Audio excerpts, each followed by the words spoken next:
Hello again, viewers, and greetings, fellow space travelers. This is Thorn of Night, and welcome back to my channel where I am going to be doing some more work today on the Menger Sponge on Performium's Wild SMP and listening to music and just, enjoying the day. But before I get into it, let me go ahead and say thank you to Elmaze 11's Augment Infinium, Sean, Robert Kemp, Little Kettles, and Ryan Still for helping to support this channel on Patreon. And if you want to help do that, I have a link down below. As little as $1 a month can go a very long way. Let's see here. Also, I guess I'll go ahead and mention if you would like to join my Discord, I have a link down below for that as well. If you do choose to join, remember to pick a role, otherwise you won't be able to stay and you'll have to join again. There's, I would say, probably a new post coming from YouTube at least, going to my channel for things for people to watch about once every 15 minutes or so. I have between 500 and 600 YouTube channels piped in, things of my interest, and they're just scattered all over my Discord. There's also a channel with like 10,000 wallpapers.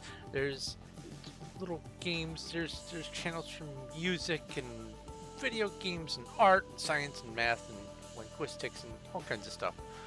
So if that sounds interesting to you, we're just a bunch of lurkers who just post things from time to time. I hear someone whooshing past me. Let's see here. Let me get rid of this and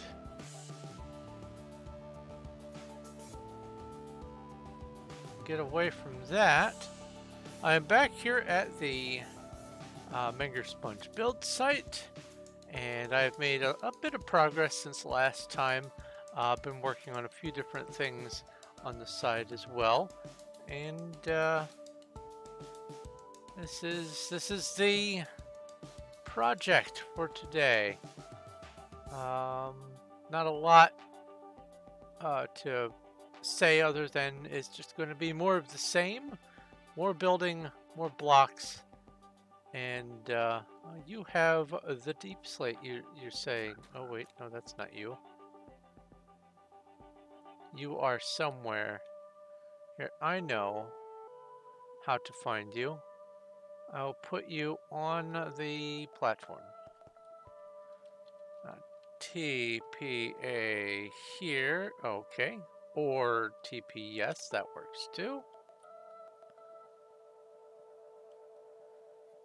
And I also need to heal or eat or something.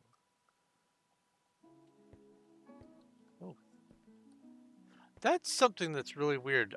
Whenever the track changes and I'm doing something, my game just goes all hiccupy. Oh, that's normal Deepslate. Oh, and that's my empty one. Normal Deepslate, thank you for the generous donation, PV. I'll put it in 21. Yes.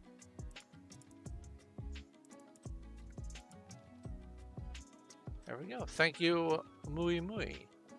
Hoff 34, who is Prince Hoff 34. Okay. All right, I'm going to get to work and listen to the music. I don't have a whole lot of new stuff to talk about.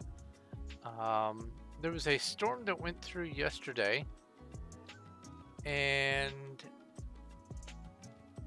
I am used to there being all kinds of different thunderstorms in this area. I've lived here my whole life, and last night was the weirdest thunder I have ever heard. I could tell that it was thunder or was supposed to be thunder, but my voice cracked. But it sounded like furniture slowly being dragged in like a few inches at a time across a hardwood floor. It didn't sound like rolling thunder or kaboom thunder or anything like that. It sounded like it was coming in bits and pieces. And oh, let's not caps like that. PV2. I don't know what caused it, but I do know that it was predicted to be a severe thunderstorm, and there were areas near me that did lose power, and apparently strong winds and things like that. So clearly it was a severe thunderstorm, but the severity didn't really reach here as far as I could tell.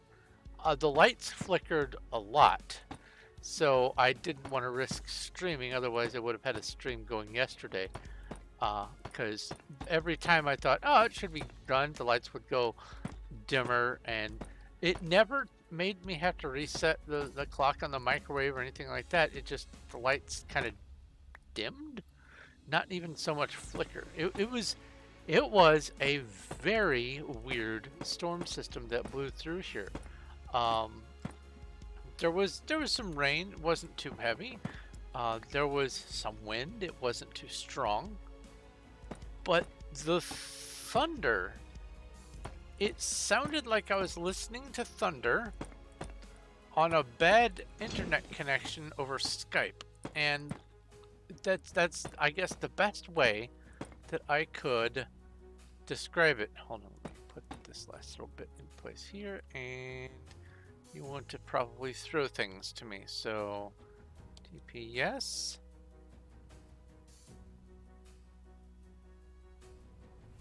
I don't know what you're wanting to TP here for.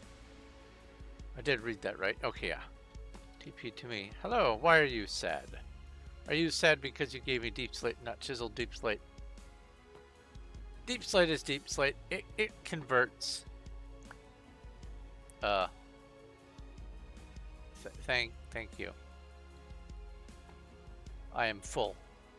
I am literally full. But thank you for the infinite food. But yeah, the storm was, I will use the word loosely, storm. The storm was pesky. It was pesky at worst for me. Now, there were some areas nearby that, like I said, did lose power, did have maybe some wind damage. Oh, that stutter that happens when it changes tracks. That is so strange. Why does it do that? Oh, I know what it is. It's because it does that little pop-up in the bottom corner that says such and such track is now playing. Because I get that same stutter when I get a notification from anything. Is there a way to turn that off?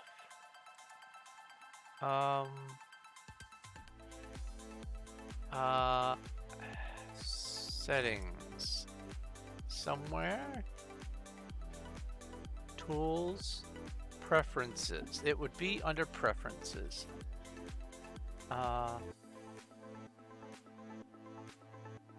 Let's see.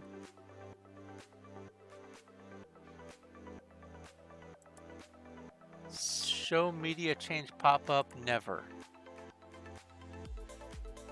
Save. All right, let's see if that does something.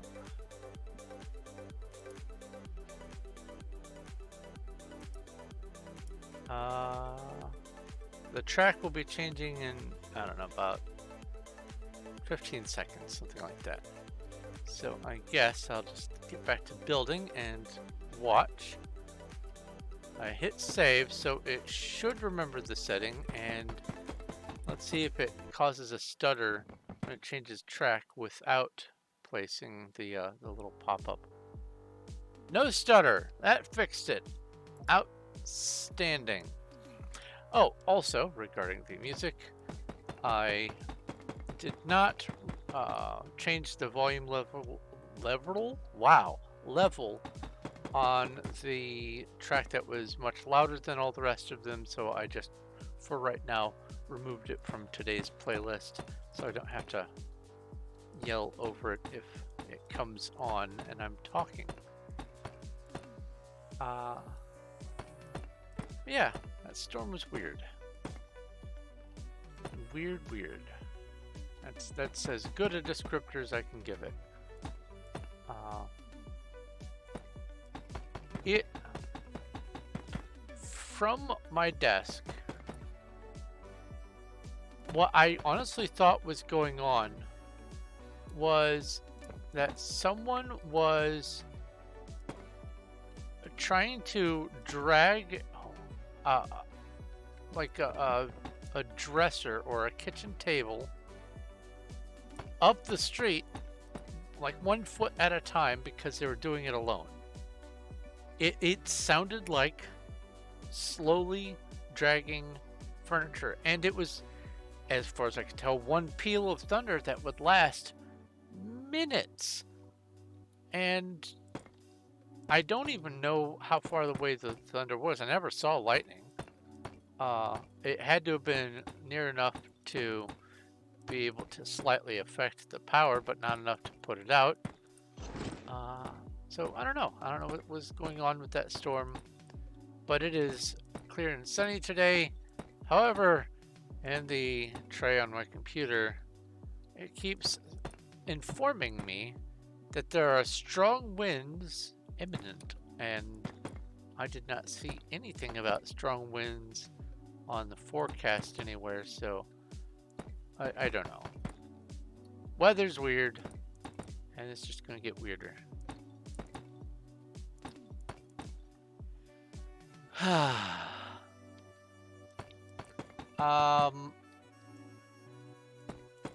Let's see here. Today is Thursday, which means by deduction, tomorrow is Friday. I might, if I am feeling up to getting up on time, I might give a go at doing some Dead Frontier 2 tomorrow. Maybe. That depends on how late I go to bed, how exhausted I might be.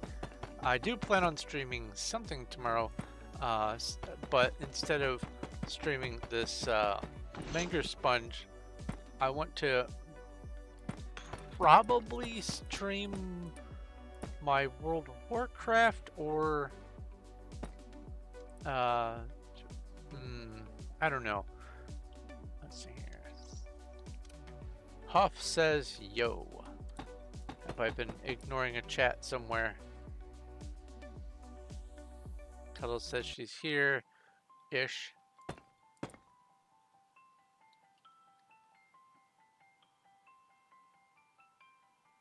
I see no response yet. I'm going to keep building. But either my idea for my World of Warcraft character, or I might do some fiddling around with testing out some data packs for Minecraft for 1.19.4, or maybe test to see if I can get them to work on 120.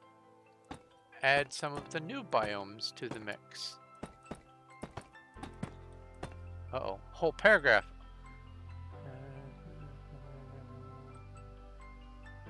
Well, good luck, and hopefully you're aware that by putting that in my chat that just exists on the stream now, forever.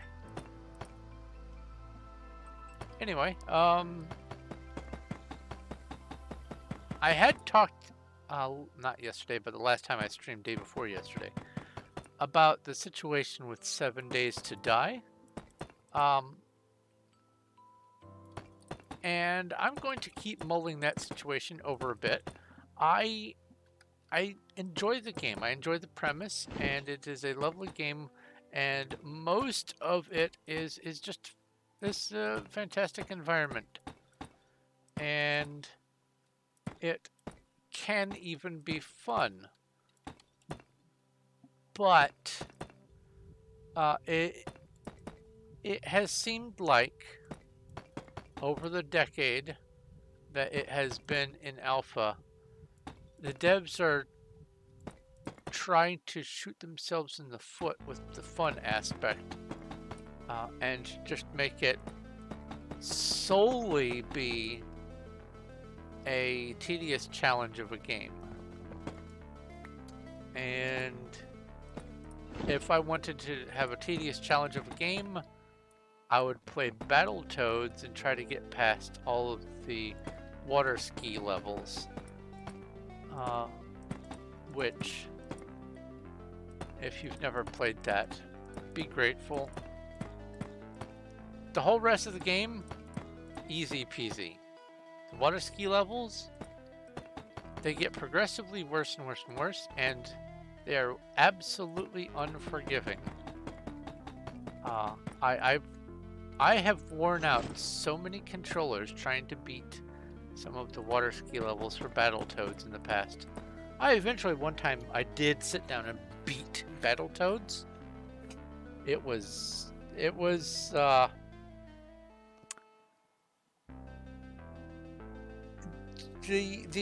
hype behind it just didn't match the end result. It was, hooray, I beat the game. Oops. 2, 3, 4, 5, 6. Let's see here. Another option for what I might stream tomorrow. Oh, wow. Now there's a gnat. There's not been a gnat in here in days, and now there's a gnat when I'm streaming, because of course there is. Another idea that I was having as far as streaming was I have... Here, let me get rid of this guy. Where is he? Where is he? I left off here. Obviously the data packs, the World of Warcraft. I could stream more on here. I could work on the castle build for Verania, but I want to have at least 1 or 2 days a week where I'm doing something that is not just more of the same on here. So another idea that I was having was I could just fire up some other game that I haven't played in a while on Steam. I could try again to get the Diablo 2 to cooperate and try to pick back up on where I had left off. I could try a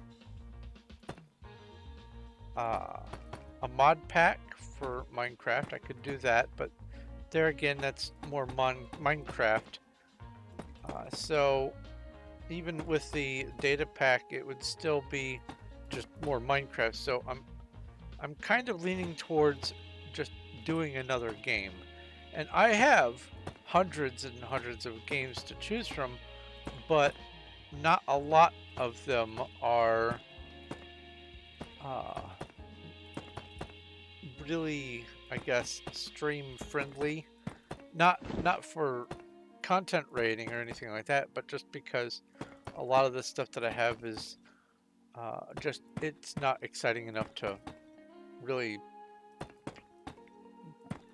even put on screen. I have a whole fleet of clicker games that I like to play, but those don't really do well, other than if I were to try to maybe get like 10 or 20 of them on screen at the same time and micromanage all of them for an hour, see how fast I could lose my mind. That might be something. But for the most part, I just have a bunch of older games that they don't fit right. I would have to find mods to get them to fit on the screen right. Or I have just a bunch of games that they are graphically interesting, but as far as me wanting to play them or play them again, it's kind of I'm unenthused for a lot of my games. Most of the ones that I have that are just a single story, for me, are ones where if I play them once, I don't need to play them again, and I don't even really have them installed on this computer. Uh, what I do have installed on here are a bunch of games that are going to be getting used in another project that I have in mind for YouTube. And a number of them are survival crafting games. Some are similar to Minecraft. Some are quite dissimilar. So I could pull from that. I have a bunch of different RPG and adventure games of different descriptions. I've got some of the top-down stuff like Diablo and Silverfall, and Titan Quest, and Torchlight, and stuff like that. I enjoy those immensely. I have a bunch of just role-playing games like Fallout series and Elder Scrolls, things like that. A bunch of others in that sort of category. I have just adventure action shooter games like the Borderlands franchise, Serious Sam, a bunch of stuff like that. So what I might do is add to like a random selection pool where I just run a program and it says play this today. Oh, I need to keep going this way. Or have two different pools and have it be I'm looking forward to playing this one again versus I haven't played this one yet on stream or on video or yet at all in some cases, and why don't I give it a try? Those for me won't necessarily be as enjoyable,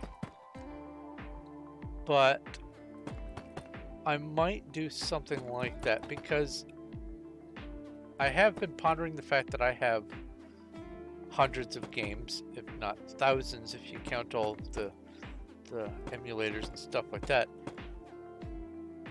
And a lot of them just sit. Like I will get a Humble Bundle and there will be 12 games in that bundle and I only really needed or wanted 2 of them. Or I will get just a Steam bundle, and similarly, I will play until my eyes bleed on 1 or 2 games in the bundle, and then the rest are just kind of filler. They're just there. Now, a lot of that is because of software incompatibility, because older games don't work on newer systems all that well, and you need to have some sort of modification to have a special launcher or just a new version of the game, like a remaster or something like that, which I don't always have. So there are some reasons like that why I'm not really interested in playing some of the games that I own. And another reason is there's some categories of games I just don't like or don't like anymore. Like I have a bunch of tower defense games, not my cup of tea. I have a bunch of games that are almost exclusively PvP driven. Don't like them. Don't like PvP. I mean, I avoid it better than the plague. So what I will probably end up doing, because I don't have I have hardly anything set up, as a matter of fact, as already downloaded and installed. What I will probably do is see how the World of Warcraft thing goes tomorrow. Test that out, get that running, and then just, I guess, test the water. Give it a go. If I enjoy it, if you enjoy it, cool, I can do it again. If not, then it's something I'll just do offline. But as is the case with much of my gaming, the way I look at it is, if I'm going to be spending a whole lot of time, then I might as well at least be streaming it or recording it or something, because while I do enjoy most of the games, hooray, clicking in your 2-star mystery box, I feel bad for having things that I could either play with people I like or play on stream if I don't take advantage of the fact that I can stream it, or I can play it multiplayer with people I like. I just, it feels like I am, I guess, being rude by not sharing my adventure with someone else, I guess. So, well, oh, that's the end of that row. So we'll see how it goes tomorrow. But today, this. Oh! I guess I should consider that aspect of it. Hearing this music reminds me. I'm not sure how well the copyright nonsense is going to behave if I have the music for World of Warcraft playing while I am playing World of Warcraft. So I could do that for the first attempt and just see how it goes. And if I get one of those, they're not so much strikes as they are just, well, you can't play this in most platforms because it has copyrighted material in it.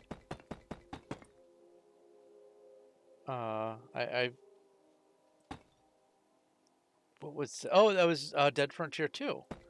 I have at least 3 videos or 3 VODs, 3 streams worth of videos in that game where, just because there was an air raid siren in the background, it has been denied, and they still, all 3 of the videos, at least those 3 that I remember, are still not allowed to be viewed in most places because a Beyonce song has an air raid siren in it. And so apparently air raid sirens belong to Beyonce or other artists that use, you know, just they stick a microphone out the window and listen to an air raid siren.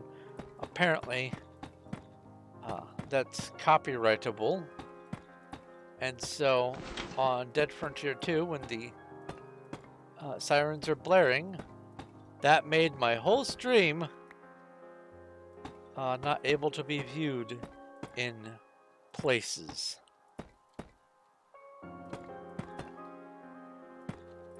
So I don't know if the World of Warcraft music is going to do that, but I do like to listen to the WoW music while I'm playing, so that will be a test. So I think I'm leaning much more towards doing WoW tomorrow. That way I can kill 2 birds with 1 stone, so to speak. play something different and test to see if they're going to try to scout me for having the music in the game that I'm playing be copyrighted.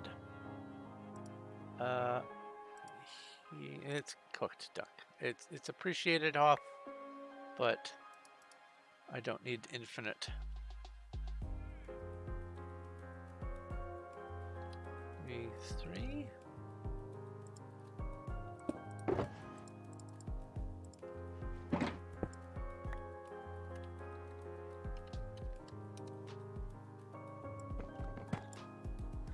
Oh no. Where'd it go? I see it. It's right down here. Give me that.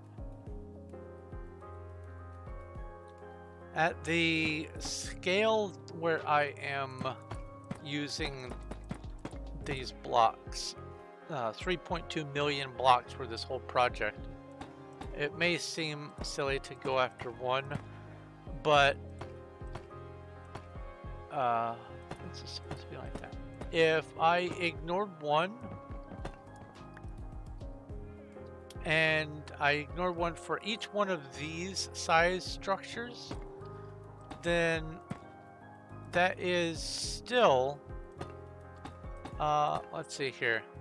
There's 400 of those, so that would be 8,000 blocks if I just ignore them for once for each of these 9x9x9 builds. If I drop and ignore one block per each of these, that's 8,000. So they add up fast. So I do spend the extra time most of the time to go get any that fall.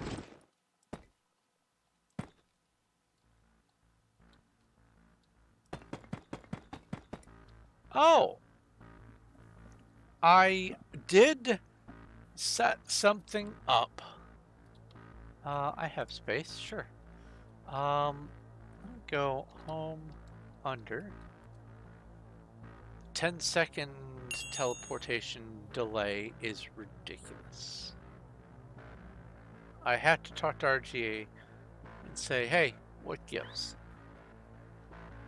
Streamers and the content creators shouldn't have to deal with that.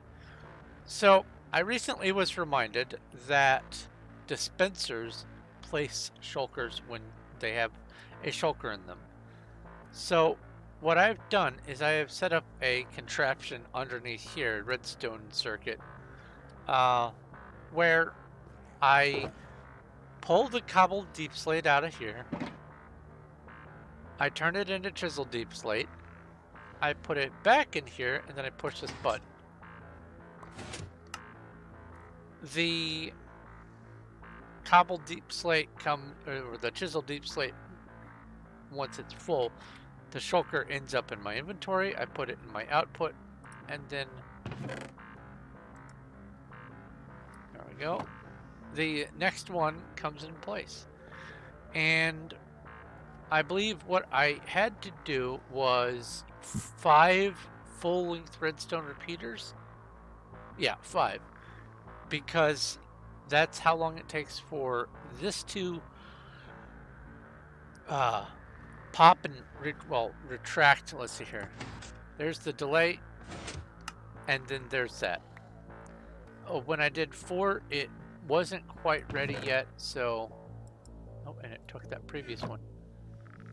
So I had to tweak it, and honestly, there was a little bit of a frustration because how I had it set up previously, the dispenser was powered with a redstone torch, and that was enough to make the hopper next to it get power, and so it wouldn't input or output anything interacting with the dispenser or that hopper at all.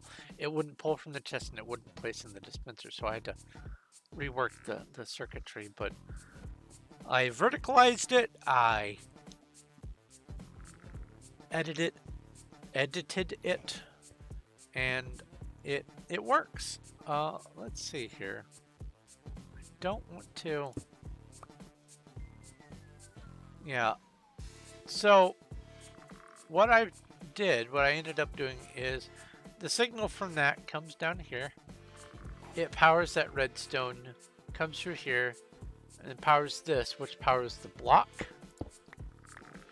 And then it goes down twice more after that, and then comes back over to a redstone torch inverter, which then powers the dispenser, and it's all good. It all fits nice and tidy, flush, and with the push of a button, the button powers that just directly, and then it sends the signal all the way through. I was really happy with how tidy I was able to make it, but yeah, I totally forgot about the dispensers and shulkers, and I'm very happy to have been reminded that someone was talking about it in chat. And it just, wait a minute, I could do this. So, something for productivity there. Let's go back and wait 10 seconds and get a drink while teleporting.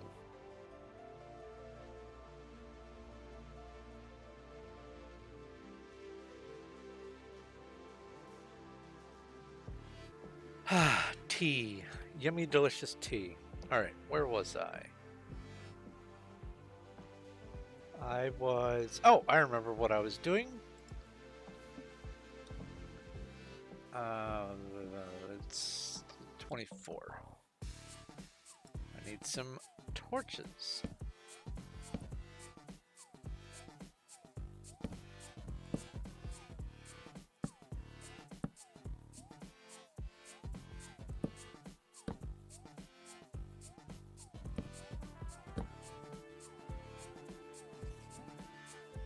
Hello, spider. Come on, get me. Bye. I know, you can climb back up. Here it comes! Oh no!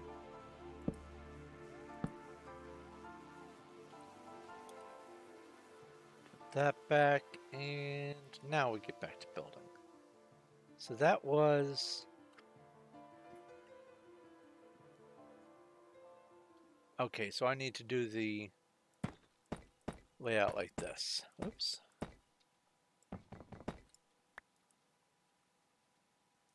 But yeah, I'm definitely leaning more towards the World of Warcraft. If I remember correctly, I wasn't able to get all of the add-ons for that version to work on this computer, even though they're the exact same files and it's the exact same installation. The way I had it working on the Windows 7 computer. I don't know what's going on with that. I'll have to look into it. I don't know how to resolve conflicts with add-ons for World of Warcraft the same way that I can do mods and data packs and stuff like that, and resource packs in Minecraft. So I might just have to write some of them off, because that's a whole other level of modding there.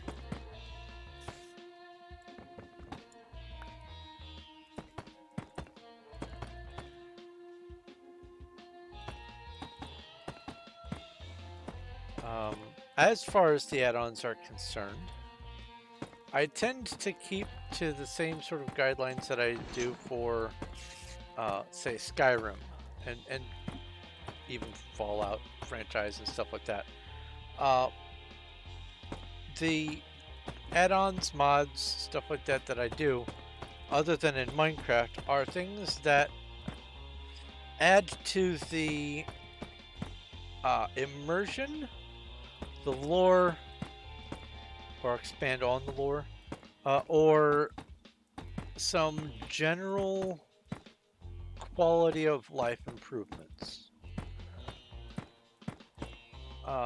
Unlike Minecraft with the mods, I don't believe that I can drastically alter the nature of the game in World of Warcraft, so it is almost exclusively cosmetic stuff And by cosmetics, I don't mean my character skin. I mean the appearance of the game, the way buttons look, and where you can click to activate macros and stuff like that.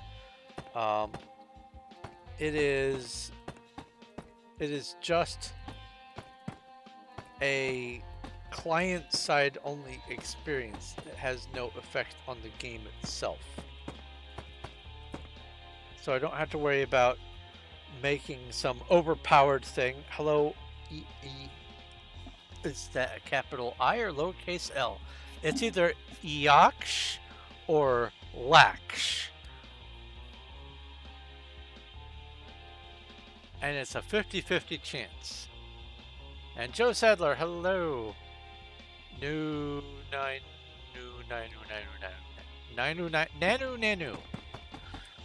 There's a show from the past. Good old Robin Williams, Mork and Mindy. Nanu.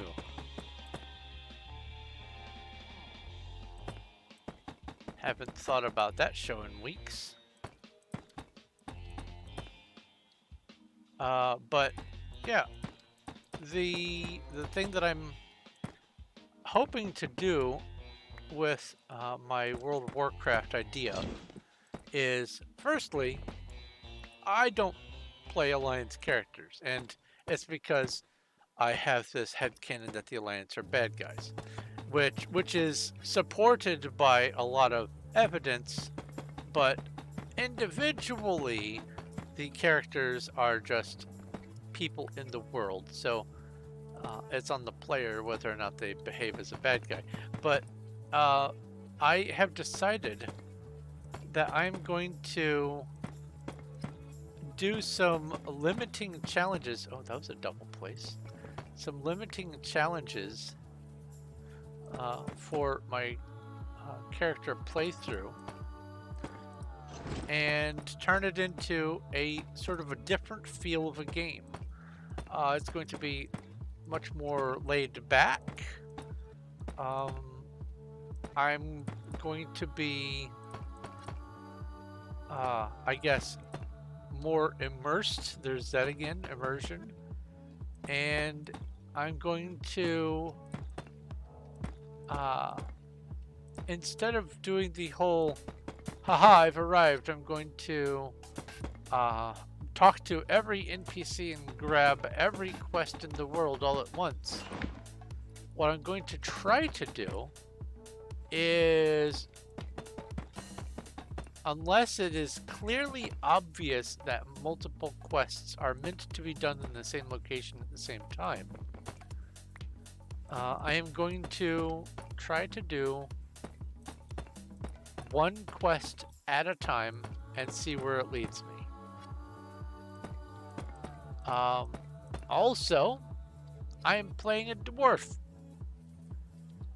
I will be playing a dwarf for the first time. I play tested a dwarf on a previous incarnation of my private server, but that was just to make sure that things were working on both sides as far as the auction houses and stuff like that. But as far as playing, I only did a little bit of wandering around. So I'll be playing a dwarf for the first time. And one of the things that the dwarves say when you finish talking to them is keep your feet on the ground. And I thought that that would be hilarious to adhere to that as like a rule.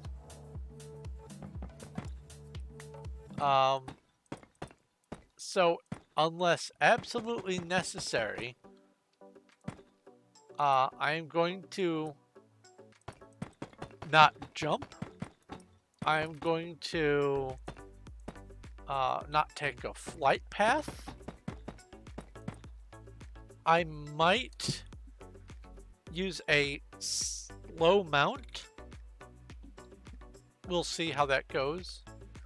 But I'm going to have to figure out which of the mounts that an Alliance character can use that is the lowest to the ground, so that I can still mostly adhere to the guidelines of the challenge.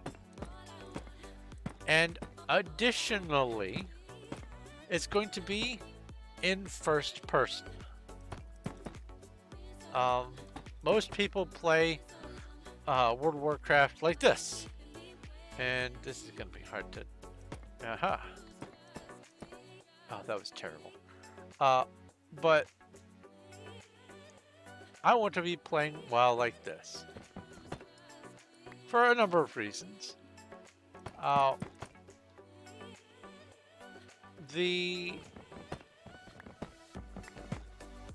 monsters that you can encounter in the game, the enemies and stuff, can be so enormous that when you're zoomed all the way in first person, you're not fighting a monster, you're fighting a big toe. And I think that as a dwarf, that would be just hilarious. But I am leaning towards having my dwarf be a hunter character. And that would at least give me a little bit of a defensive buffer, because if I'm walking over a hill, I have no idea that there's going to be something on the other side, unless I have track beasts or track humanoids or whatever. I would have no way of knowing until I poke my head over and go, ah, that's it, I'm under attack. Gotcha. So having at the very least a combat pet would be able to counteract the surprise factor. That's somewhat what I'm going for defensively there. I'm not going to try to use it to I think that there is a way to see through the eyes of your pet. I'm not going to use it to look over hills that way, because I think that that would still defeat the purpose of the sticking to keep your feet on the ground. Maybe I might be able to do that. Was perfect. I might be able to justify the use of that, but beyond that, I want it to be just an easygoing adventure where my character is experiencing the world and not just going on a quest. And while I'm doing it, I want to kind of keep a running tally of which quests are just, we need supplies, go get some of this. Those kinds of things aren't necessarily nefarious. Some of the fetch quests can be, hey, go steal these from this camp. There are quests where you have to do kill so many mobs. Some of that is, hey, there's a bunch of aggressive dogs nearby, and we need meat, so why don't we get rid of the aggressive dogs or birds or whatever, and get their meat, and I guess not dogs but wolves, stringy wolf meat.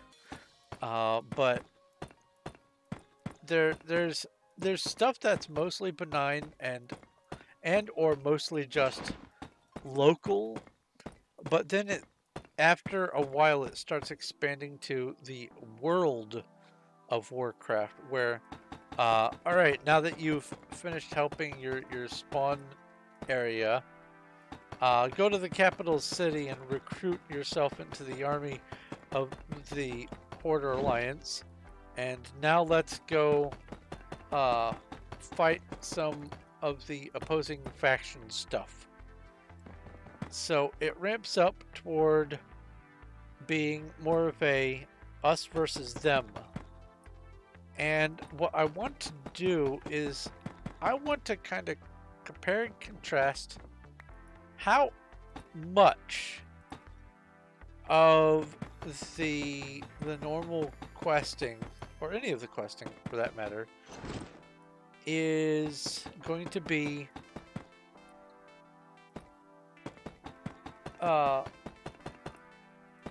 you as a combatant, a soldier against the enemy faction, as opposed to just outright defense. I want to see also how many of these situations are egged on or just solely started by what is the name of the big bad evil in World of Warcraft? It's the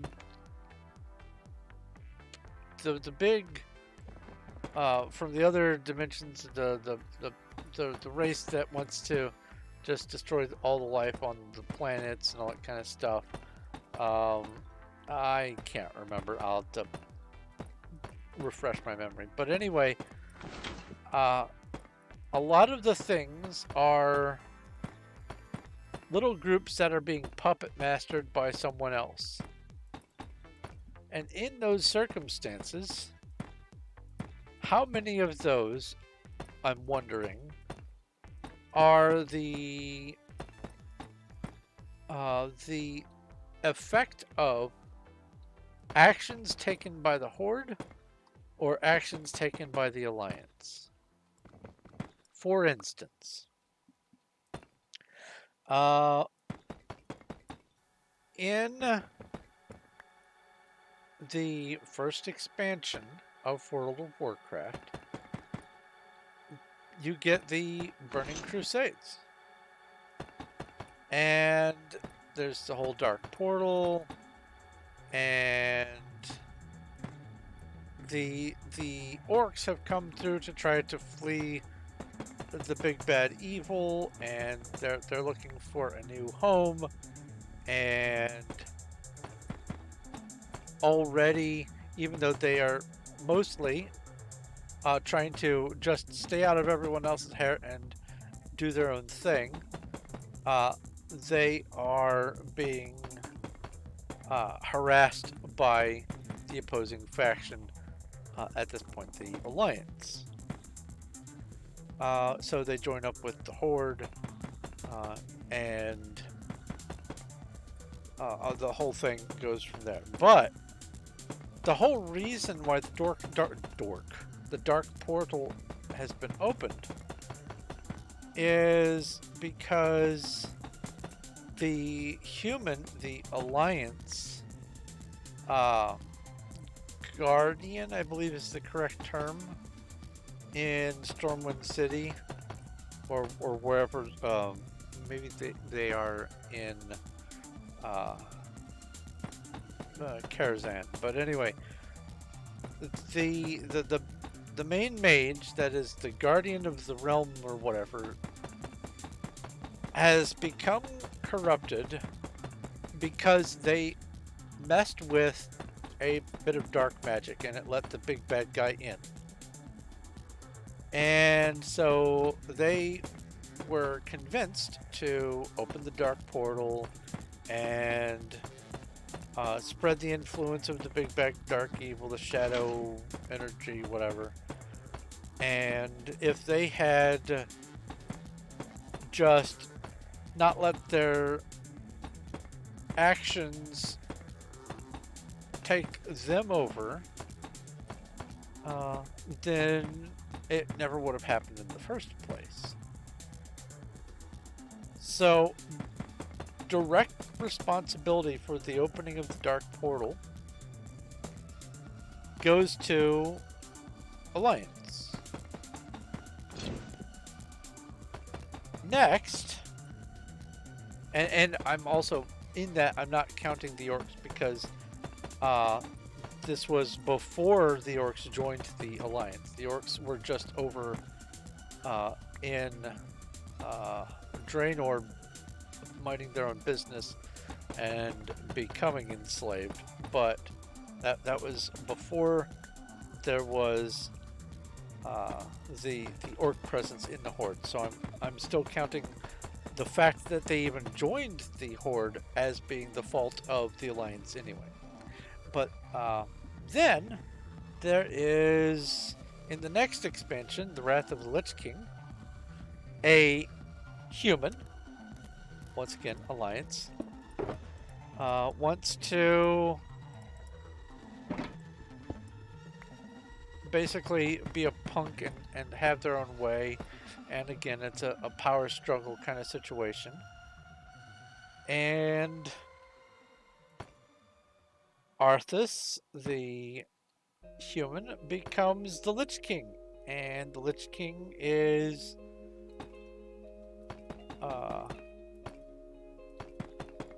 ultimately trying to rule the world via the undead. And then the whole Scourge thing happens, and it's a big mess, all the plagues and all that. And it's once again caused by a human. And there are a lot of situations that happen in a lot of the expansions that are, you can just point a finger and go, hey, that's an Alliance faction's fault right there. And I find it, as far as I can tell, disproportionate that the humans are either deliberately being goobers, or they are easily tricked and very gullible into being puppeted like goobers. And I want to see, statistics-wise, how much of the stuff in the game is Alliance decision driven versus Horde Horde faction driven decision. It feels to me like it's going to lean much more heavily towards the Alliance. I will try to be as non-biased as possible. I will go, okay, well, this is the fault of this event here, and this event is caused by this situation. And I'll roll it back, but some of the sub-decisions are caused by maybe Magatha Grim Totem deciding, I want to do my own thing, and I want to assassinate the Bloodhoofs and rule Thunder Bluff and use my Grim Totems to be just bad guys in general. And I would put that in the category of the Horde. Unless, and I am going to try to look into it, for all of these situations where it seems to be an us versus them thing, I'm going to see what the root cause of the conflict is in that situation. Because I don't remember if Magatha Grim Totem is acting out in this way because she's under the influence of some shadowy force, or if it's just Magatha being a goober all by herself. If it's all by herself, then that's Horde's fault. And so all the problems being caused by the Grim Totems really are the Horde's doing. They are trying to also fight the Grim Totem mishaps, but it is an issue that is sort of in-house to the Horde, and so I would count it as Horde fault. So if it's power, hunger, greed, Horde fault. If it's she is basically under the control of the big bad guy, then, or big bad evil guy, BBEG. I think that's what that BBEG is. If she's under their control and isn't doing it of her own free will, then it's big bad guy's fault.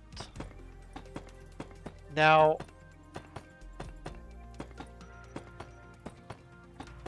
even if it is big bad guy's fault, it is still the Horde doing it. But I want to try to figure out and distill down who is responsible for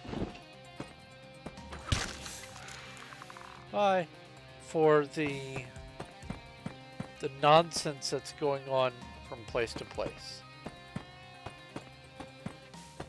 And in doing that, I'm going to be long term, I'm going to be playing both faction characters. I'm going to try to get all the content that I can long term from all of the races, all the playable races from Wrath of the Lich King, and see what's driving the different races in conjunction with the factions they belong to see if I can just point at, aha, this is for sure the main cause of the badness. And it may balance out and be exactly even down the middle, Horde and Alliance, and they're both as susceptible and gullible as each other and being puppeted by the main demons or whatever. In which case, cool, good on them for being even-handed on that. But I have a suspicion that they are going to end up being the us versus them situations are going to end up being largely at the Alliance's fault. I have that suspicion.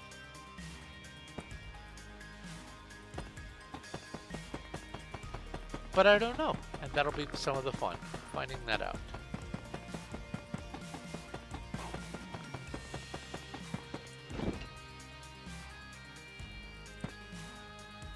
Anyway,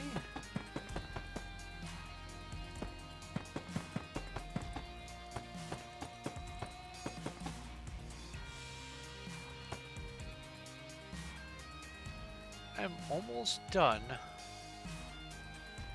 with, well, I could be working up higher and finishing up the first tier 4 cube, but what I'm doing first is all the lower parts for both of these rows, this row and this row.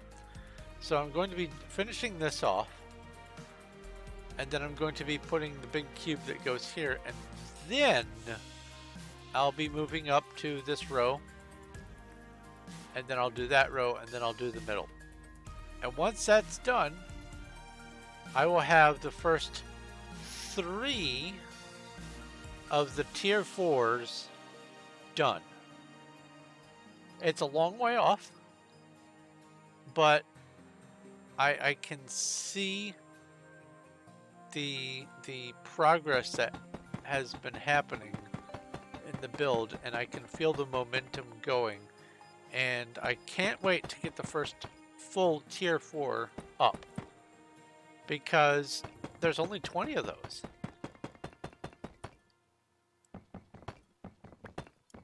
This whole thing is, if you look at it from the perspective of not this, there's 400 of this thing here, but if you look at the perspective of from way up there to way down there, there's 20.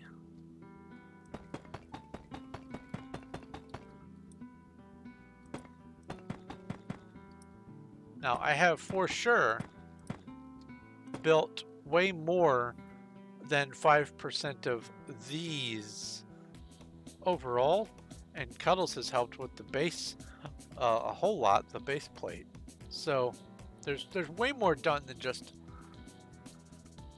1/20th of the progress, but I can't wait to see an entire complete tier 4. That is what I'm pushing for, is my first major objective with this build. And that's why I'm doing the build in the order that I'm doing it, so that I can get, in fact, 3/20ths of it done in rapid succession. That's my goal.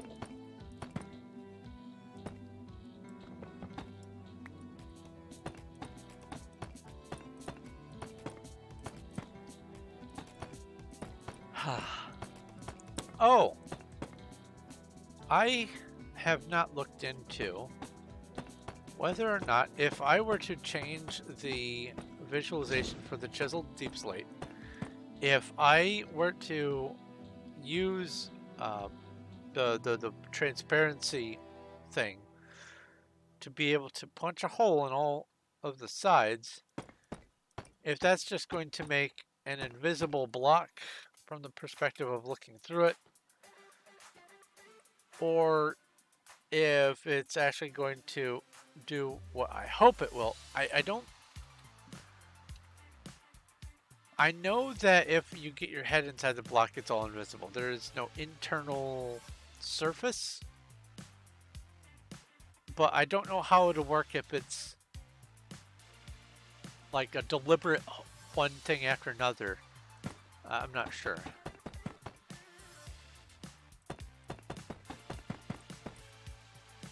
You know what? Thinking about it, what occurs to me is that would be almost exactly how X-ray packs work. Because the blocks are touching, and so you only have to make the texture be transparent, and then they will go through. So maybe I won't do that. Maybe I will just forego the tunnel, because even though it's just the Chiseled Deepslate, that could still be construed as X-raying, and I don't want to chance that. So maybe I won't do that. I'll just leave it as is.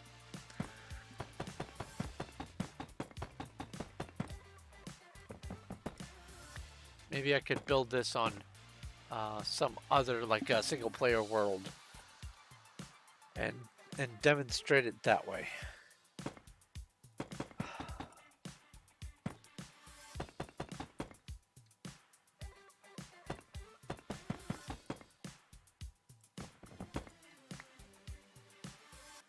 Oh, I should probably, is that still there?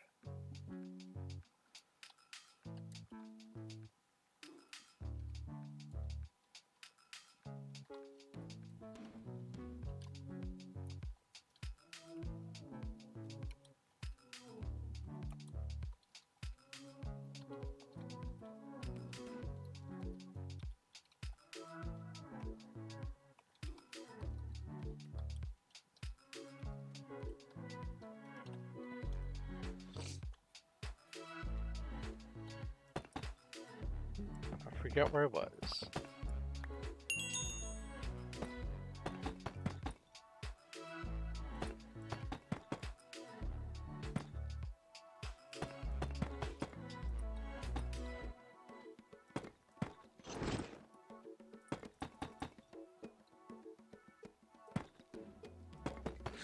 Someone was telling me that they are afraid that this structure will cause some lag for people visiting it. And I thought that the infrastructure for Minecraft fixed the lag due to large structures issue, because it was a huge problem when they added the not the extreme hills biome, Uh,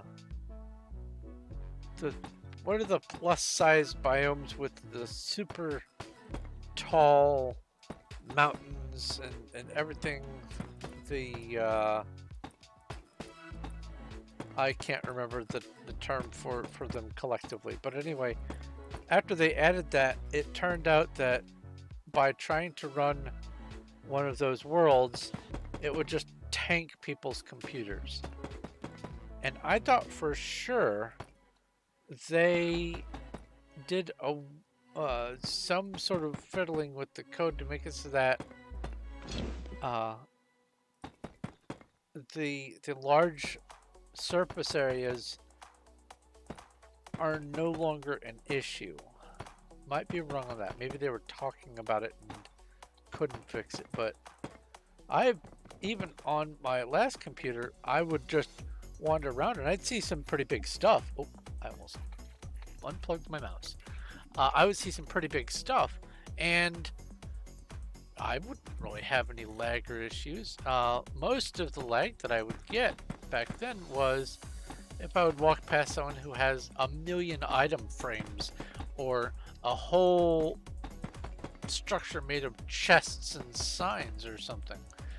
I thought that just the fact that static blocks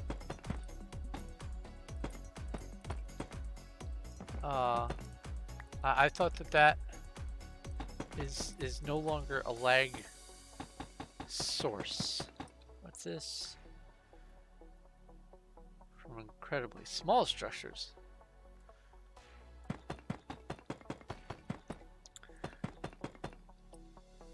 Now granted, if this was made of equal parts of all the different kinds of building blocks in the whole game, I could maybe see that, because it's trying to render everything and remember everything, keep it all nice and loaded and all that. But it's not. It's just one block. Not to be confused with the Skyblock, the one block server that's on here. Actually, I tried to go SB1 block. Is it SBN 1 block? It is. I am visiting Beast's Island. Just because.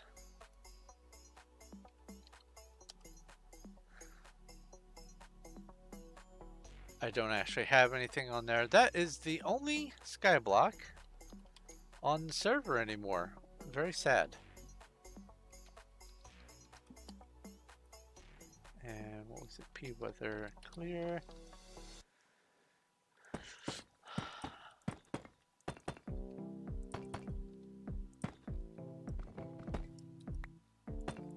Yeah, that's not the one block that I was talking about. What I mean is this entire thing is made of nothing but chiseled deepslate.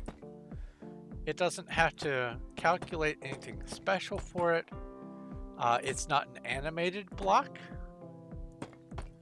It is just a single object structure, a single block structure.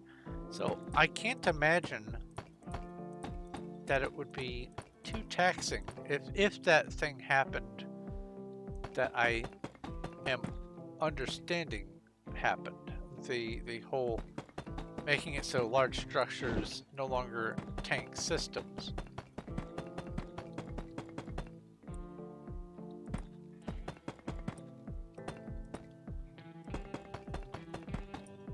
Because with as big as it already is, if it was going to be a problem, people would be complaining when they'd show up. Oh my god, the lag. So I don't think that it's going to be an issue.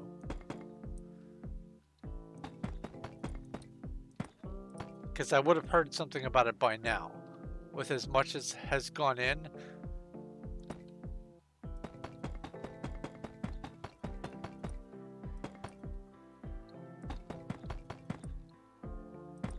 Jam the band.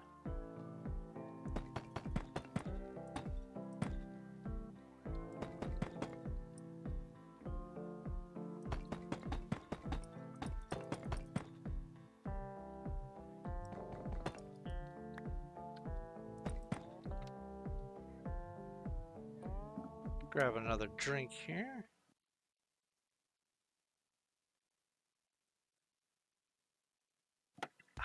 There we go.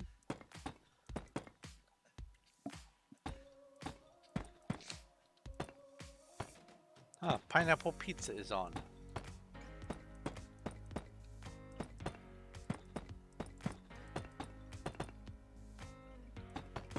Hopefully, for this Saturday's stream by RGA, he will no longer be sick and he'll be able to do a whole stream. Last Saturday, he did one run, and in that one run, I got almost no gems at all. And then he just had to stop playing because he's been sick. And not just because I want to play and get more gems, but I hope that he is feeling better. So this is the one with the hole gap. Okay.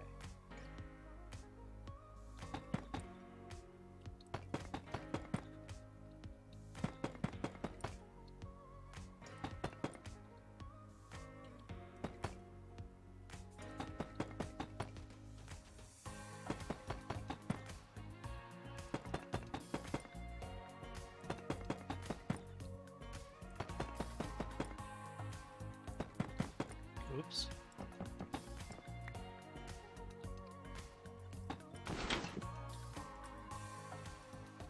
Oh, I'm out.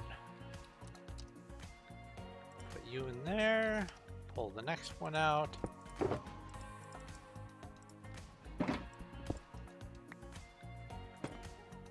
Oh, in other news, I have managed to get my alchemy on here up to level 50, which allows me to do alchemy (6). Yeah, tier 5 concoctions, which I can make using brown mushroom. I can make a potion of nausea, and with an ink sac I can make a potion of blindness. And they both have the extended version or the double power version. I haven't tested the, I think, 4-second long version of the double powered blindness, but I suspect that all it does is it makes it so you can see even less far than the blindness does. But yeah. Making progress.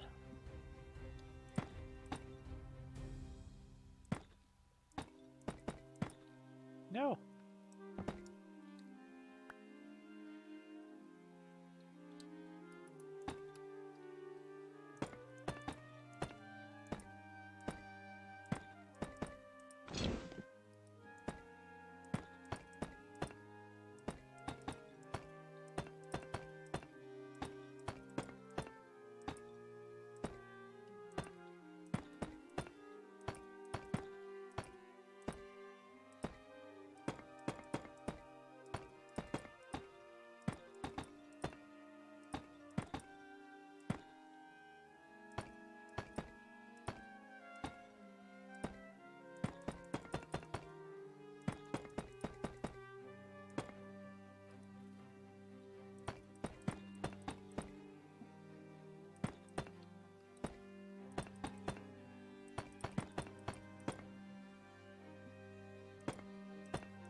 Wait, was that? Get me a token and I'll make it as a pickle. Star pickle.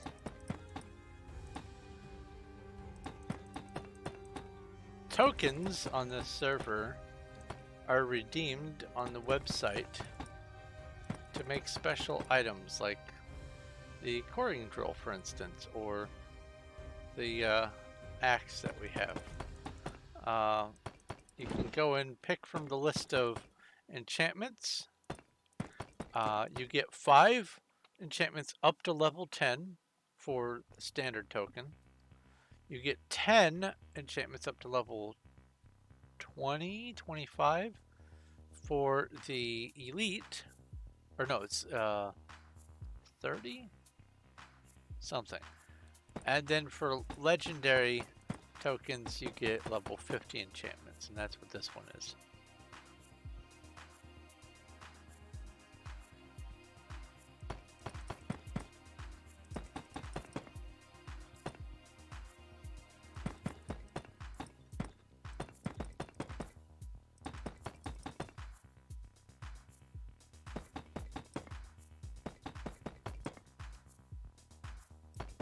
Oh.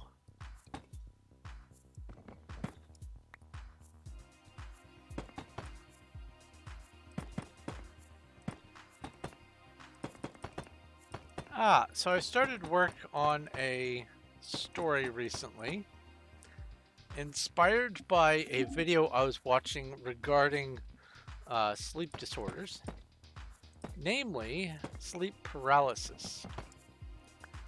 And if you're unfamiliar with that, sleep paralysis is the condition where either too soon for you to be fully asleep or too late after you have actually woken up, your body is already or still engaged in this sort of subroutine where it shuts off direct motor control. You can't move your arms yourself, you can't talk, you can't breathe manually. It is just you existing and being incapable of having any action that is your choice. I don't even think you can manually blink. I think it's all automatic. And so what the brain does to explain this, oh no, I have no control away, is because you are near the dream state, so to speak, you are primed for using your imagination, which you already use all the time for lots of different stuff. And the most common depiction of what happens when sleep paralysis occurs is a hobgoblin or demon or something is sitting on your chest, preventing you from moving. Sometimes it's interpreted as a like an evil version of yourself or something like that, but it is just the brain is going into overdrive and trying to figure out, all right, why can I not move? There must be an explanation. Let's come up with, quote, the most logical explanation why I can't move. And we get the phenomena of the sleep paralysis demon. So I had a thought, and I've already begun to work on the story. What if, and this is one of the best ways to start good stories, is what if the real us is the sleep paralysis demon, and we live in this terrible existence. So terrible that we have created this virtual dreamscape where we live and breathe now, as you watching me play this game is just a dream, a shared hallucination, as it were, to escape the horrible realities of actual life. And when those sleep paralysis demons are visible, so to speak, what that is our minds haven't been fully enough purged of the knowledge that we have an attendant helping us get hooked into our sleep suit. And that demon is actually our attendant, who's just another member of our race. Just there helping us transition to or from this sleep situation. What if the world really is virtual and the real us, the actual true us, is a tortured sleep paralysis demon? Or what we interpret as the sleep paralysis demon. Because, interestingly enough, most depictions of the sleep paralysis demon, from one culture to another, they all look very similar, if not identical.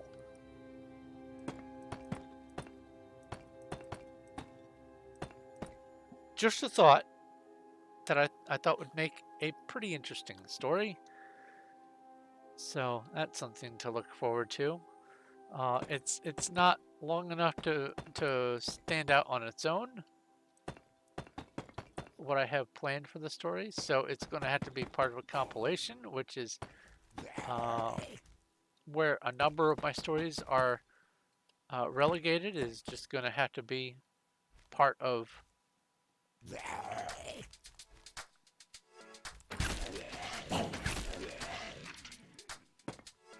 a collection, a compilation of short stories, which I have a number. I have a number of those already underway.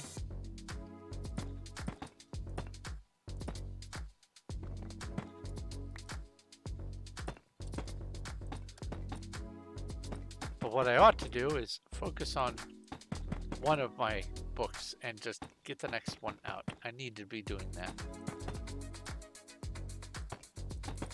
And as a reminder, anyone who is a patron at the Lapis rank or higher gets a free signed copy once any of my new stuff gets put out.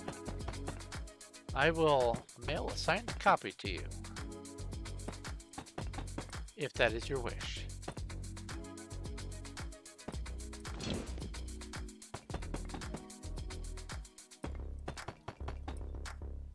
Did I put an extra? No.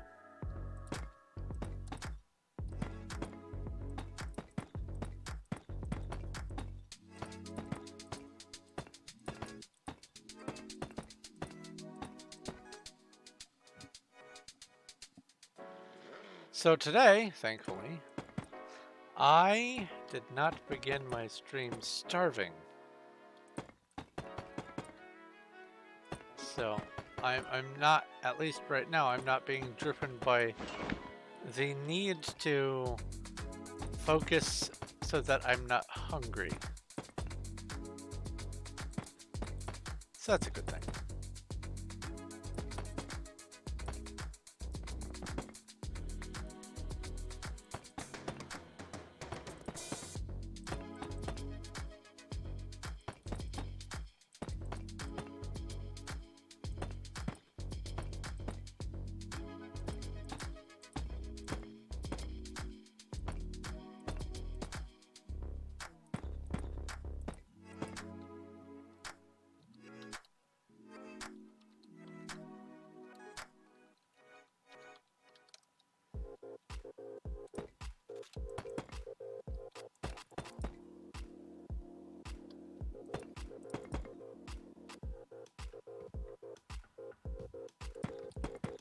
A rule book for a town.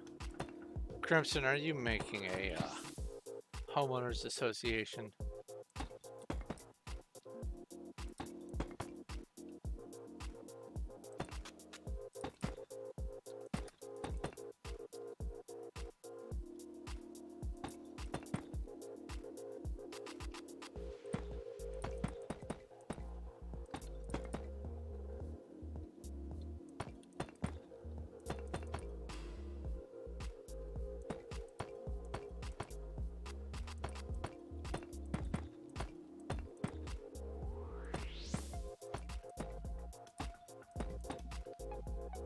What you don't see is I'm over here jamming to this little song while I'm building, doing the whole head nod thingy.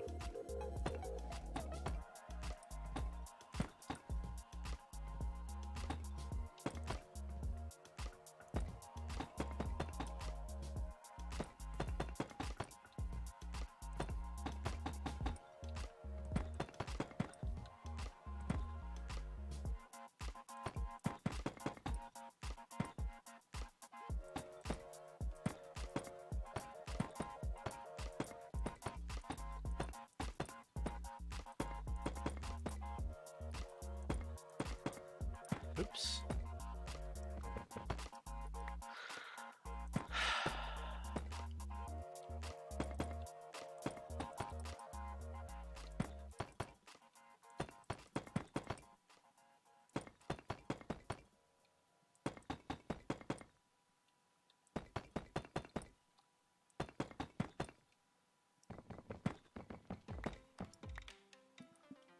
I saw recently gameplay of a somewhat modernized version of a game that I absolutely love. And it's called, well, the game that I love is Wolfenstein 3D, but the version that I saw played is Brutal Wolfenstein 3D. And it looked really cool. And it resembled the Brutal Doom concept. But then as I got further into the comment section and everything else, I realized that what the developer did, as far as I can tell, what the developer did is they just straight up reskinned Brutal Doom, even leaving in stuff. And they used assets from Brutal Doom in the place of things that ought to probably have been just rebuilt from scratch for Wolfenstein, but also they put in things that have no business whatsoever being in Wolfenstein 3D, like for instance an anime creeper from Minecraft. What? Why is that in there? So either I've found some incorrect versions of Brutal Wolfenstein, or it is as bad as it seems, and I have no interest in playing it. And to answer your question, yes, I am still building. This is going to be a long project, many months, and I will have many streams where I'm working on this, using it as an opportunity to just hang out and stream while being productive, because I want to have this project completed. Doesn't have to be completed today. Won't be completed today, as a matter of fact. Months will go by. I will probably... Let's see here. It is potential that this might be done before the end of the year. Maybe. But no guarantee. I'm probably going to try to get it done for this year. But oh no, come back. But I don't think that is possible. We'll see. But yes, I am building.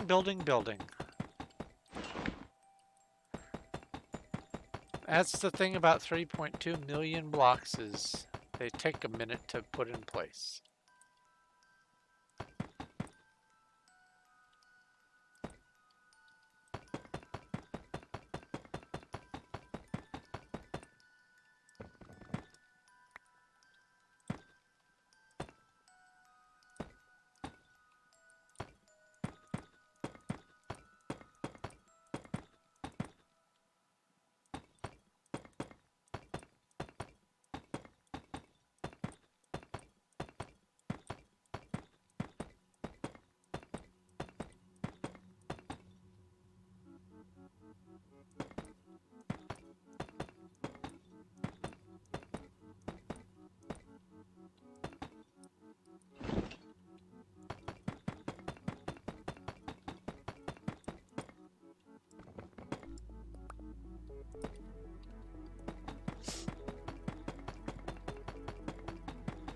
This track, oh, what's it called?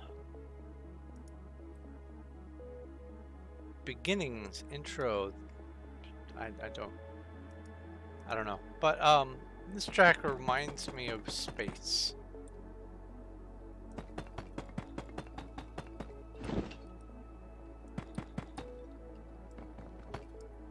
And I dig it.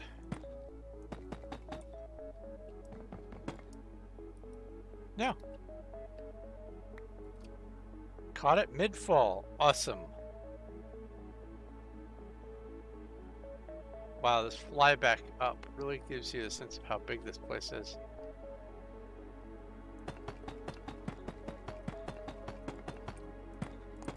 Uh-oh, what was that? I'm going to go check on the cat. I will be right back.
Okay, I've returned. I have a can, a plastic trash can full of recycling. And every once in a while they get a wild hair and decide, this is something I need to mess with.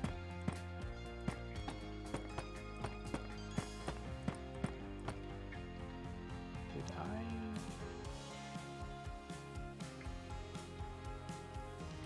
Ah!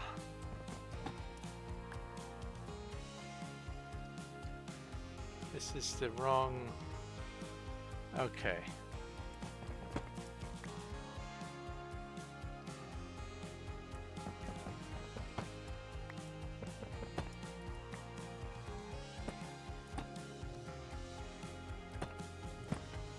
There we go.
What is... Ah!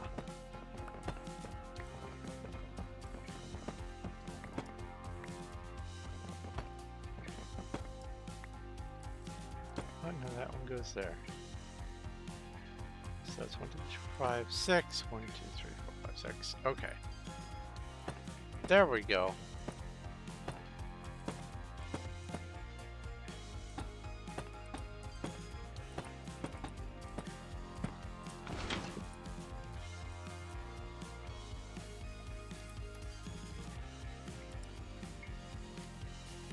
One of my biggest anxieties about this project is after all the double checking that I did to make sure that everything lines up all the way to the top of the world, that something in there was messed up in the count. And that as I'm building up, when I get to the top, there'll be either one extra gap or one fewer or two or however many. When I first marked off this area, I just quickly did a count and put a bottom block and then put a layout to show where the square was. Because at least the square for sure is 243 by 243. That I can measure. I can just set it up and find the 4 corners and clear the area. That's not a problem. But the vertical is a whole other story. Oops. And it actually has to be counted. And so when I thought I had properly counted the stack up to the build height, I was, after the second and third remeasurements, I was off by 2. So I fixed it. Then I measured it again and again and made sure that, as best I could, that it was correct. But my concern is that even after all that attention, I still mismeasured it, and that when I get up to the build height, I'm going to find that my count was wrong still. So that's one of my anxieties about this project. But I'm not going to let it get to me. I have enough more vital things to be anxious about.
There's a frog that has taken up residence in my, or near my window air conditioning unit.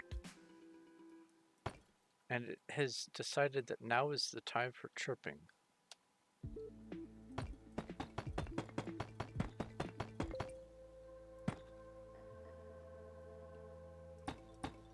This is the layer I thought I was on.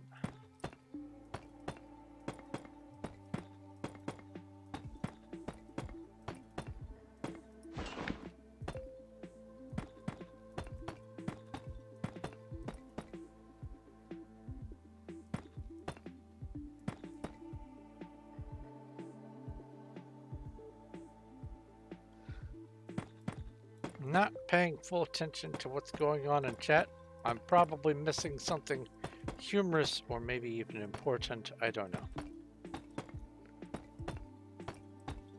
I'm trying to look over whenever I see red, like that text there and that text there, because there might be a whisper, like someone might be trying to message me.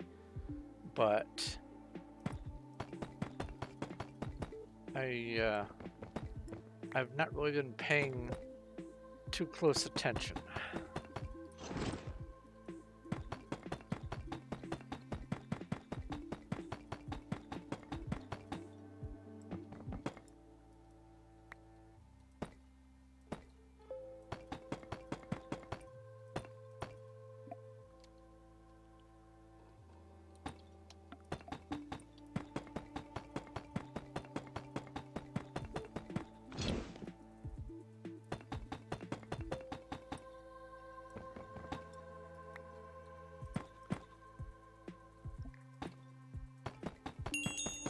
That scared me.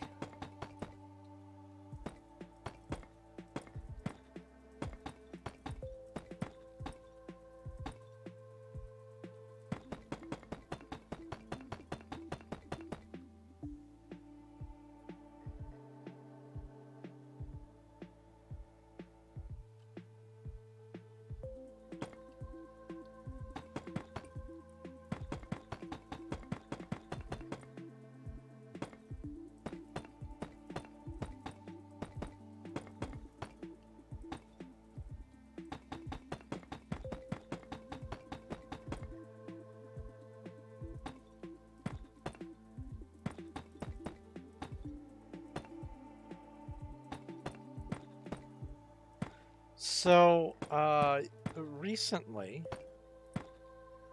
I have been experimenting with a few food concoctions. Most recently, I decided to make a pasta that was based on chicken marinara and turned out really delicious. I'm very happy with the way it turned out. A little dry-ish, and that can be fixed by reheating it with a little milk or water or something. But as a whole, it was really good. I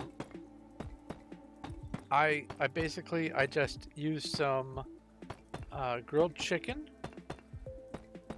I keep breadcrumbs from like different bags of things that have breadcrumbs, like chicken nuggets and things like that.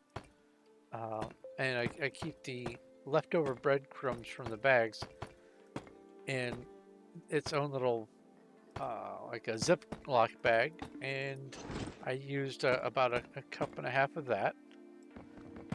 Then obviously it's pasta, so what I did was I used just, standard shells and cheese, along with some spiral noodles. That way I had the different consistencies and tensile strength, the al dente versus whatever the squishier version, el squishy. I added, we have a whole shaker full of it's Italian blend seasonings. It's, the sort of the standard fare herbs that you would find in Italian breads and pastas and stuff, thyme, oregano, and so forth. I added a little bit of minced garlic, and then obviously, because of the name, if you paid attention, it's also got marinara in it. And I just used, I think, Prego, a jar of marinara. I didn't make it myself. But it turned out really good.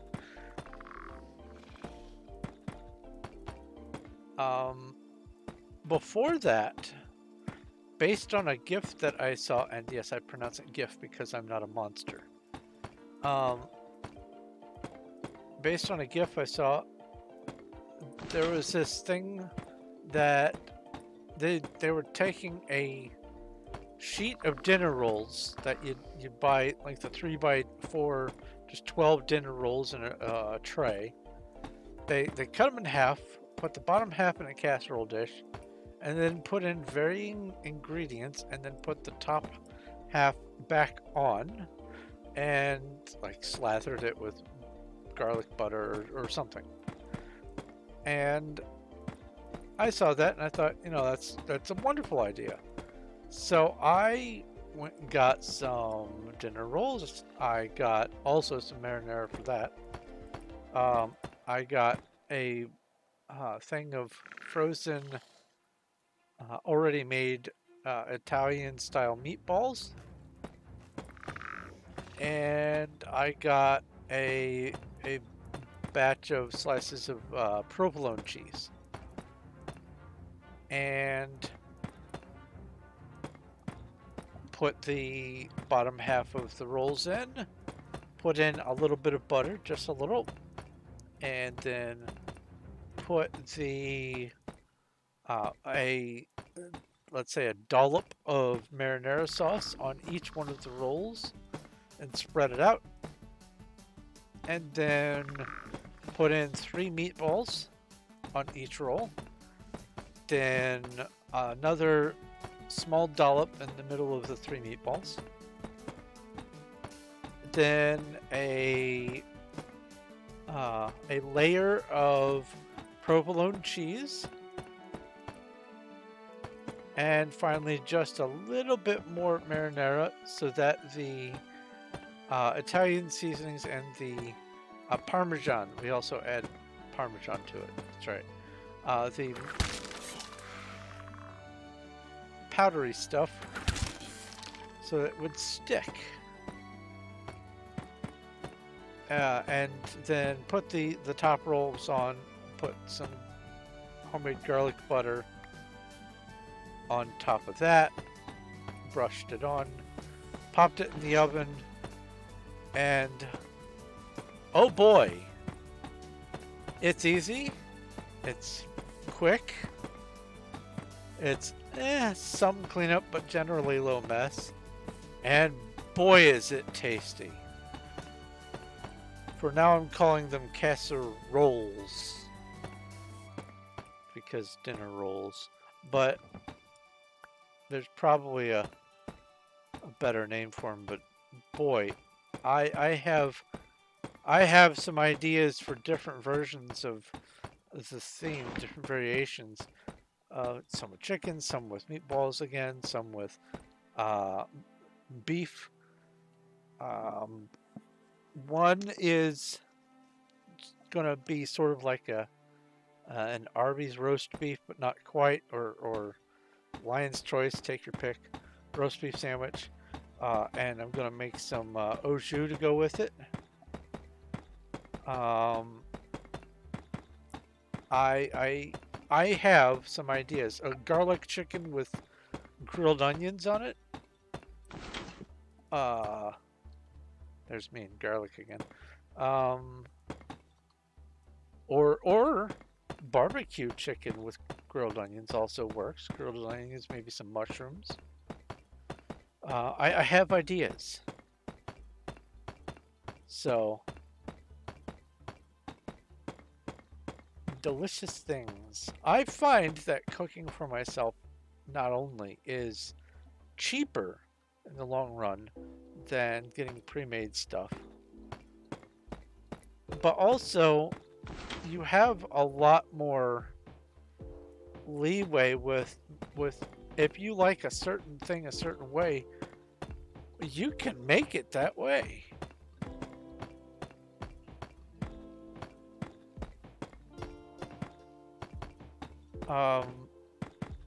I can right now make, actually not right now because I think we're missing one flavor of jelly, but I think I can make a 9 flavor peanut butter and jelly style sandwich. And it's just, You take a slice of bread, and on that slice, in 3 equal spaces, striped along the bread, you make a smear of peanut butter. You make a smear of, oh, I don't know, Nutella. And you make a smear of, oh, let's say marshmallow fluff or something. 3 different smears on that side.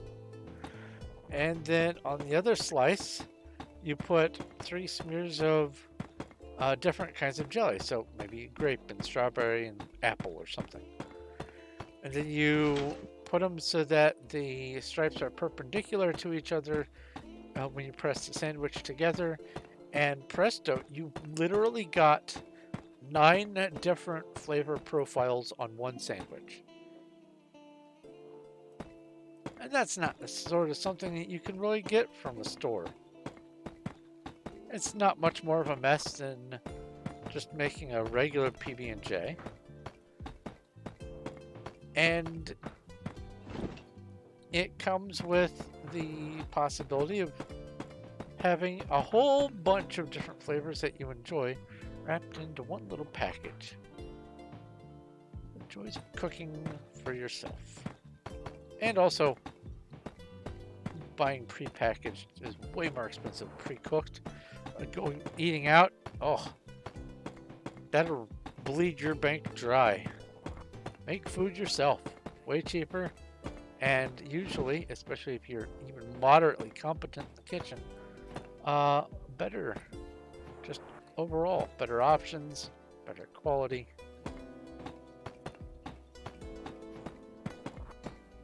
And this way, if it tastes bad, that's your own fault. You can't go, this Lunchable tastes terrible. Or not Lunchable, but this TV dinner or something, I don't know. Tastes terrible, I'm not buying it again. You can perfect your own flavors. Oh, I just realized it has been a while. Is that still on paste? Yes.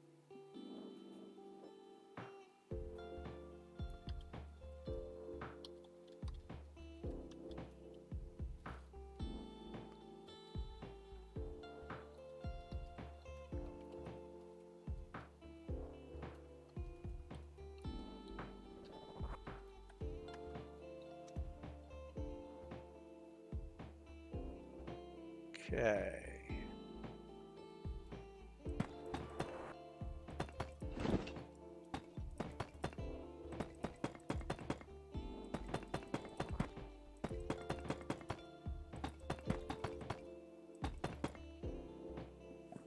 Ah, something's in my eye.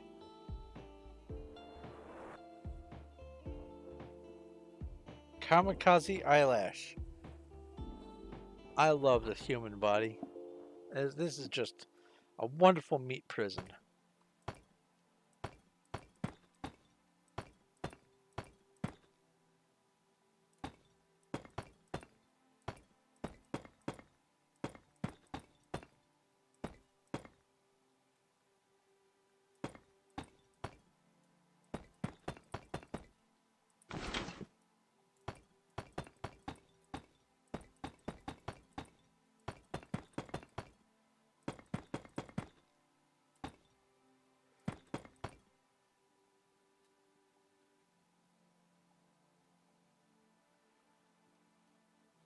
Ah, what's your username on the server?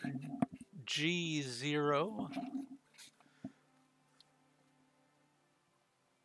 Oh, you're Potato. Hello, Potato. Potato-lo.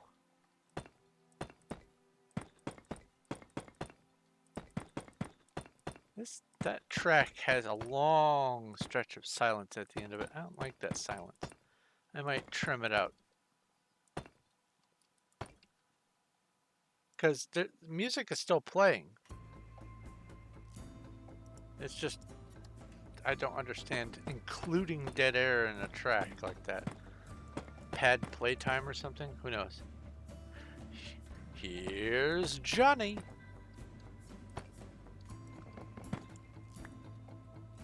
Welcome, Johnny Kirk.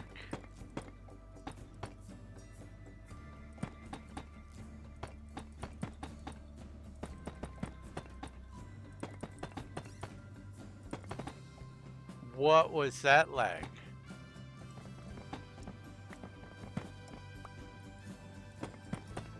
Okay. Now, did I torch this? No, I did not. I forgot to torch all of this.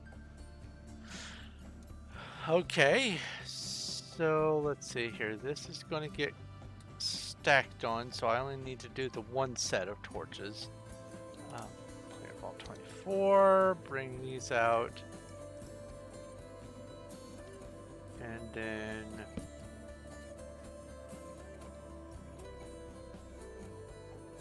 Oh, I did these in the wrong spot. Largely doesn't matter, but I like to stick to the pattern.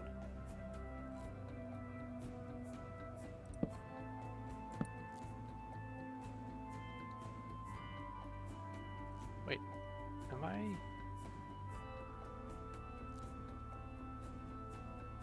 Oh, it's supposed to be up one. That's right.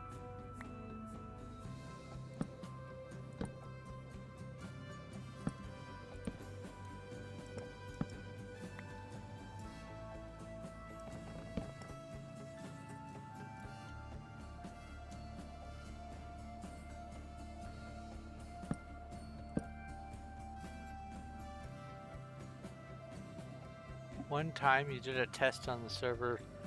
Well, yeah, it has that for sure. I'm sure it would, but it probably also has a number of other things that activate the almonds of the server and make a mod or owner come in and check to see what's going on.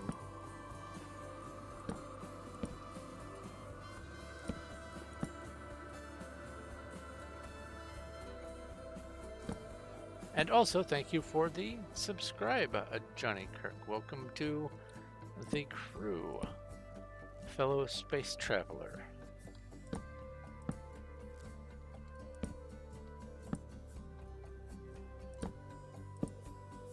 And that should be that. Okay, now I can get back to building. Vault 24, put these back. I did all of that one. I did all of that one. So now it's the middle. Okay.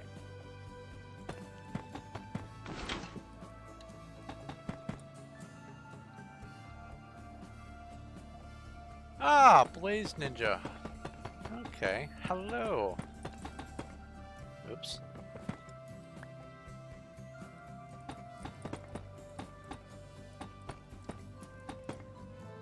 I forget if I have shown you the build in person, this project I'm working on here. I forgot if you have been one of the ones that has come to visit or not. What's, oh, I'm empty. Player vault 2 and 3.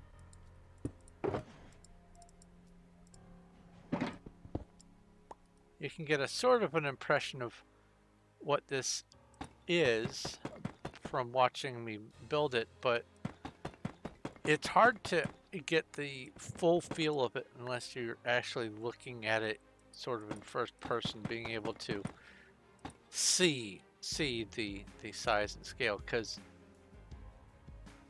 you found a giant block of skulk. I have seen the giant block of skulk before. I don't remember. I think that's on Emerald Road, if I'm not mistaken. Oh, I went way past. What am I making? Let's see here, hold on. Mashed potatoes is about now. Oh. A giant... Oh, response.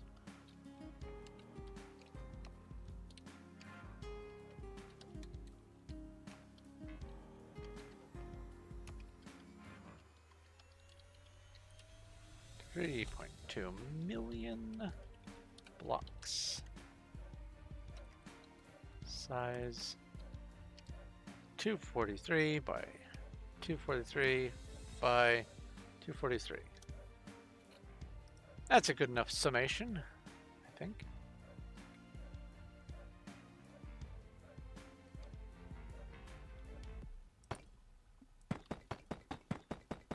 There's also a giant structure of, I think, aged copper very near spawn on one of the roads. I think that might be, actually that might be Gold Road. There are a number of giant structures, but I will say that as far as number of blocks and total scale, this will blow all of them out of the water, even added together, probably by the time I'm done with it.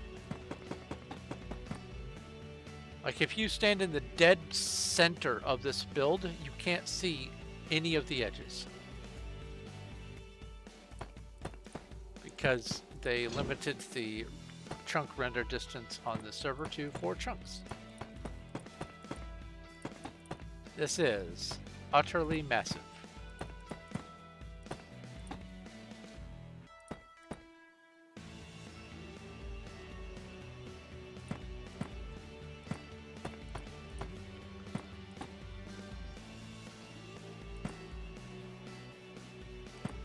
Smuggling. Jordan has trauma with people smuggling their armor? How do you smuggle armor from someone? Must have been in a chest. Can't really steal the armor off someone. Heck, they've even disabled the MCMMO unarmed. If you are in a default setting, the disarm chance that you see there, that 33%, if I'm punching something with nothing in my fist, 1 out of 3 hits will take whatever they're holding and make them drop it on the ground, and you can pick it up yourself. It's a great way of stealing things from people. But they disabled it on this server. What coordinates am I at? The coordinates are 879 left Redstone Road. Find Redstone Road, go out on the left 879 blocks out. I need to fill in this one here, and that, and that, and that. Okay, so down to these 4 little strips. Excellent.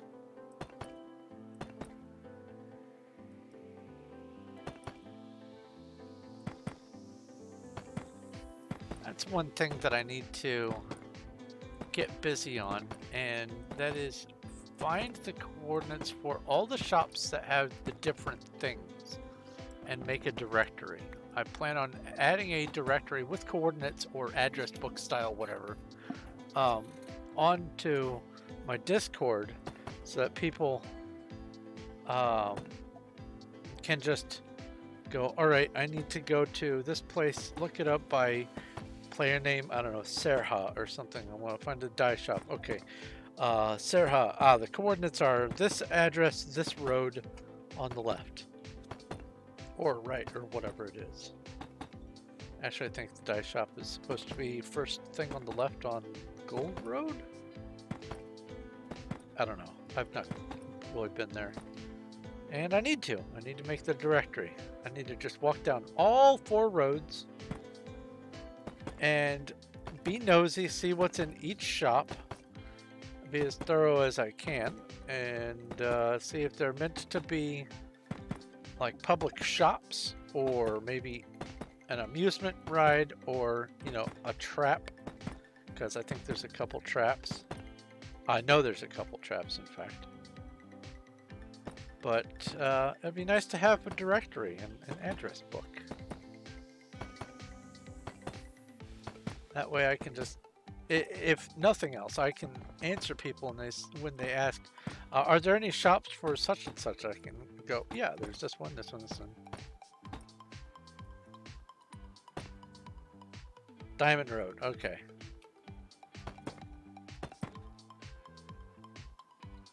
I knew it was something like that. But first on the left is great.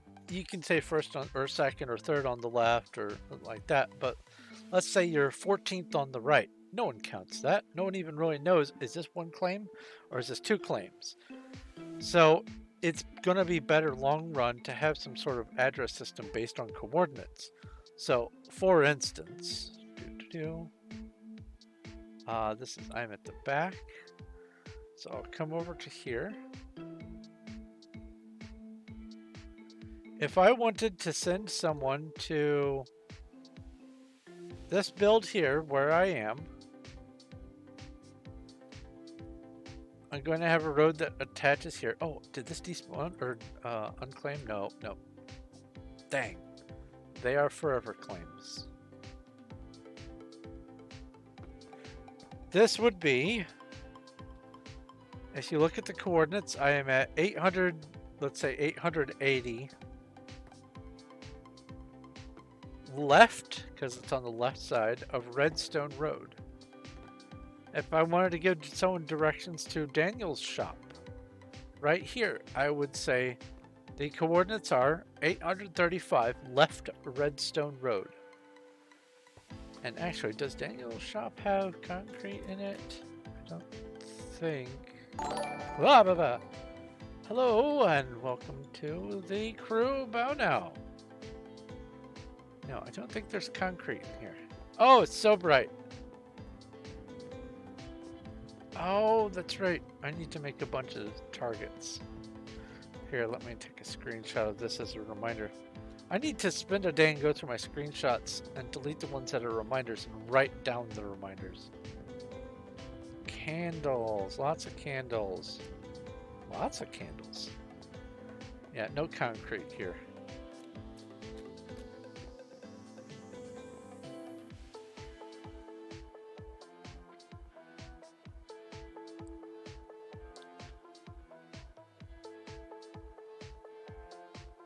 And I don't know off the top of my head what places have concrete.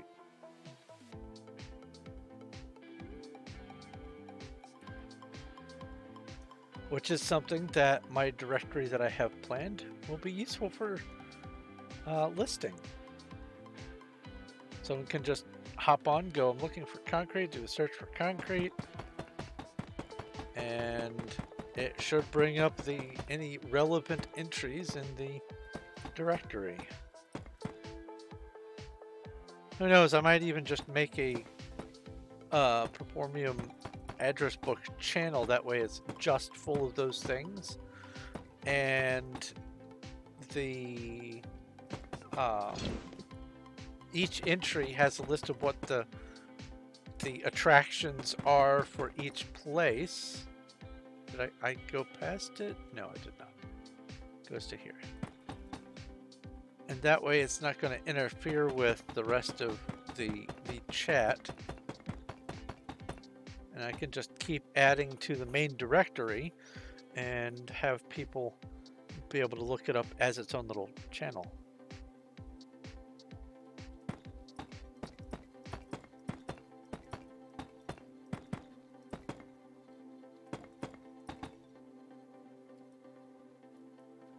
Looks funny seeing just a little bit sticking up over there. I like it.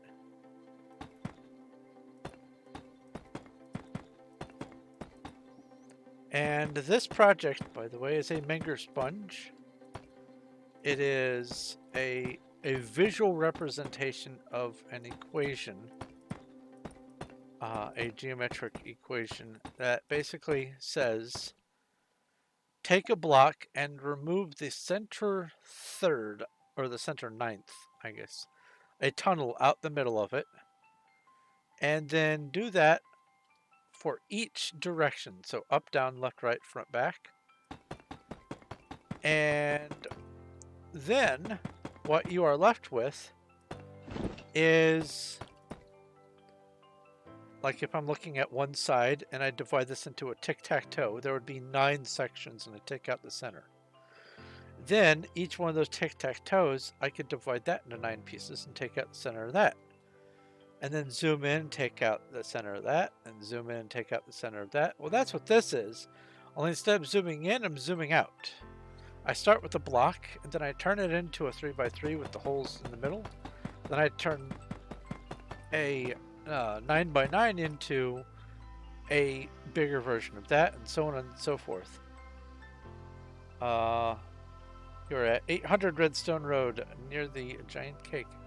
You are, or your shop is? I don't remember seeing a shop by you. Let me go look. Well, let me finish this row. That'll put me at the front end.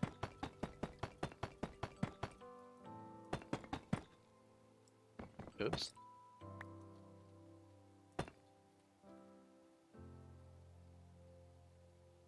So you are at 800.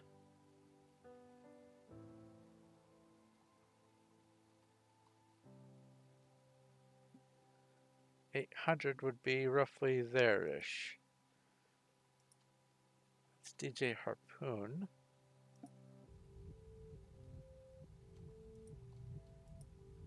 Yeah, Serha is 800, I think. Let's see here.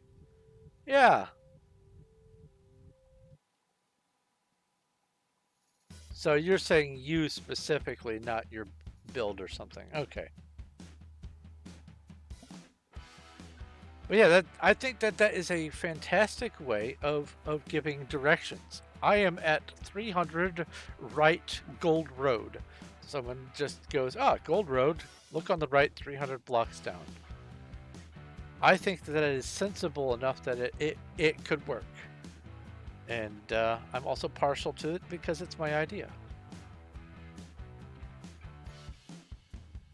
If you don't like your own stuff, that's that might be a sign that it's not good.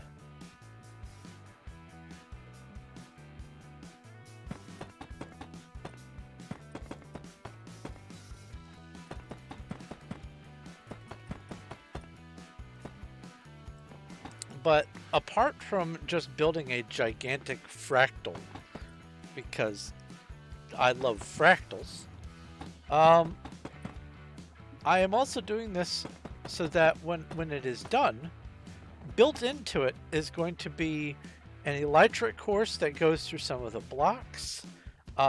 There's going to be target practice. There's going to be basically an amusement park with a maze and things like that.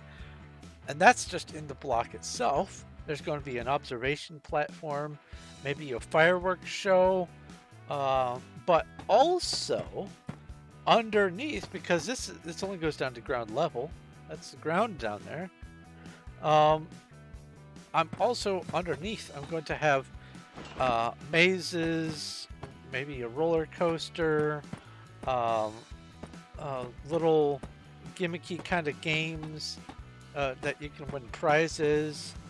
And I'm also going to include something that I call time maze, where I'm going to be using all the tricks of the trade to make this maze as large and as long as I possibly can within reason, while still allowing myself to have other attractions, so that it should theoretically take about 12 hours to solve the maze, even if you know where you're going.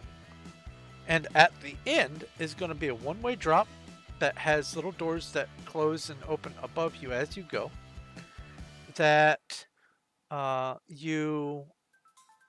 when you finally go through the full exit, you get a spawner or directions to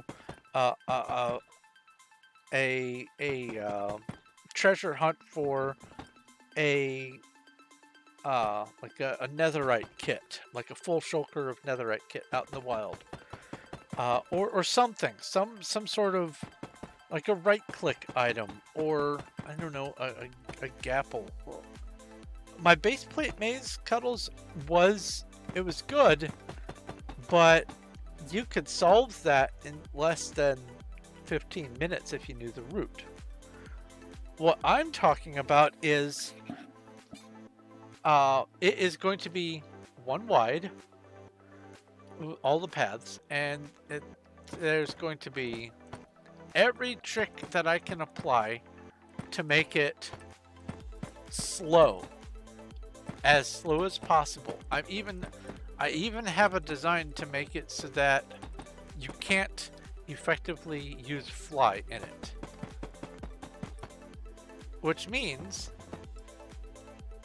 yeah, well, it took Elmace 12 hours because he was thorough and he went the wrong way every time. And he's also bad at mazes. What it's going to be is I'm going to utilize the soul sand on an ice block plus cobweb in the airspace plus alternating top slab, bottom slab, top slab, so that you have to just go slow. But then intermittently through it, you're going to be activating slowness potions, hunger potions, and things like that. And there will be places where you can buy some buckets of milk. You can buy food at, you know, carnival prices, because you are going to have the hunger and you're going to want to not starve to death. And then once you're finally done with the maze, you get like a free semi-valuable thing.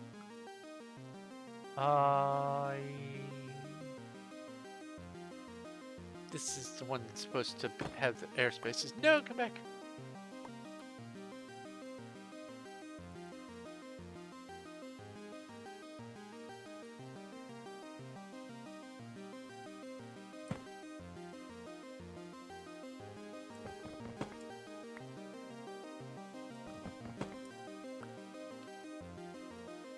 In addition, I'm going to not in the same sort of scale that I was planning on Duck, but I'm going to have a little bit of a museum on this server. This server's only been out for a year as of 3 days ago. This server is only a year old. So there isn't a lot of history and archaeology and stuff in it. There's a year's worth of players coming in and out. There have been, let's see here, Bal top. There have been 23,397 players in the last, I think it doesn't auto delete for 2 years, so that means that is the total number of people who have joined this server. Even the people who have no balance whatsoever, they're included in that list. That's an automatically updated database. And so of those players, very few of them actually stick around and play, and fewer still have had a large enough impact in the course of just a year to merit having a history museum like I was working on Duck. So I'm not going to do that, but I am going to be putting in some kind of a museum. I don't necessarily want to have all the kits and all the mega items, mega crates, and all of that. While that's nice, everyone has that museum. I have visited no fewer than 5 museums that have all of the same items. I don't do the bounty heads, so there won't be that. And also, I probably won't be doing the bounty heads anyway, because every time that you would load this chunk, or the chunk that the heads are in, it would have to poll the skin server and see what the head is supposed to look like. And I don't want to tank people's systems just because they're visiting. There's already going to be enough going on here.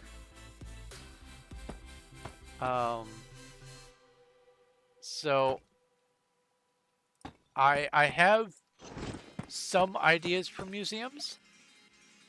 You're west of it.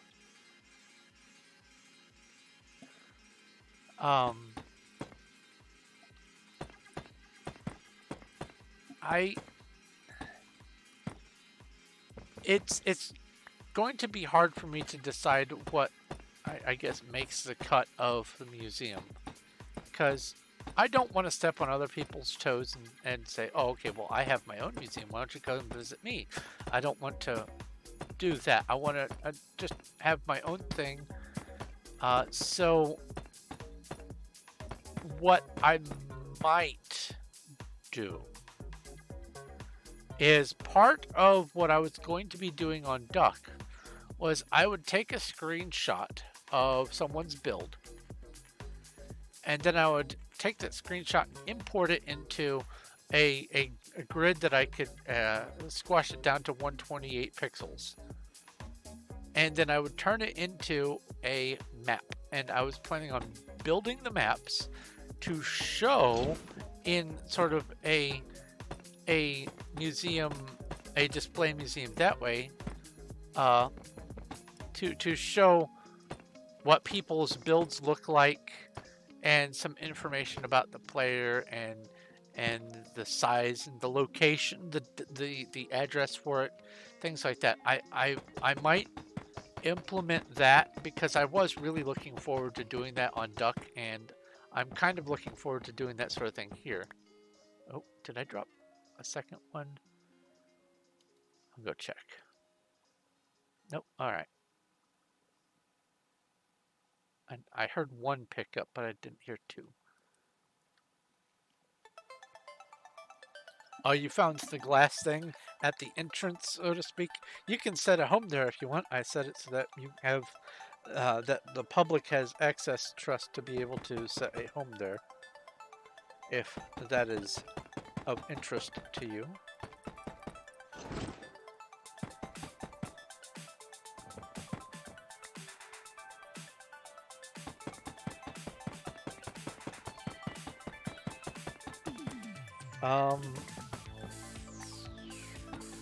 I was originally, and I might still do this, I was originally going to have a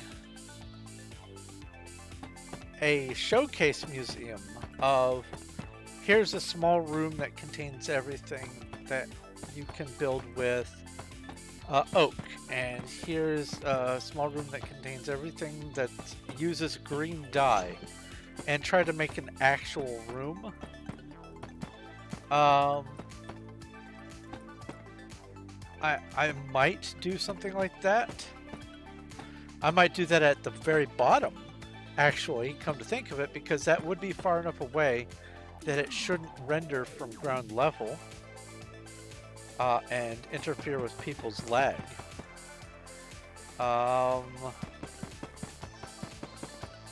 Obviously I can't do it at the top because this goes all the way up. But I have a number of ideas that I can and probably will implement down below. But like I said, there's also going to be, you know, little games like shooting gallery, maze, roller coaster ride, that sort of thing. There's going to be a bunch going on. I hope that the server will be up long enough for me to do that. Who knows? They might take the server down in 2 years' time, and I won't have had the time to do all the projects that I want to do. And, you know, that's what happens. How come I didn't start from bedrock? That's a great question. And I wanted the entirety of the build to be visible from the ground, or at least without having to go down. Because underground, what I could have done was had a different kind of fractal hidden from view. But I decided instead I was going to do the amusement park museum thing. But the final decision-making process for why I wanted to have the whole thing above ground is because The build height, the new build height. I have almost exclusively been playing Minecraft in version 1.11 or 1.12 since 2018. So having this new build height to work with, I wanted to take advantage of it. So I said, well, what could I do in 250 blocks? And my brain went, well, that's almost the height of one of the powers of 3. So I could do a Menger Sponge because it goes 1, 3, 9, 27, 81, 243, and so on and so forth. And 243 fits all above sea level. And so that was the final nail in the coffin. I said, yeah, this is happening.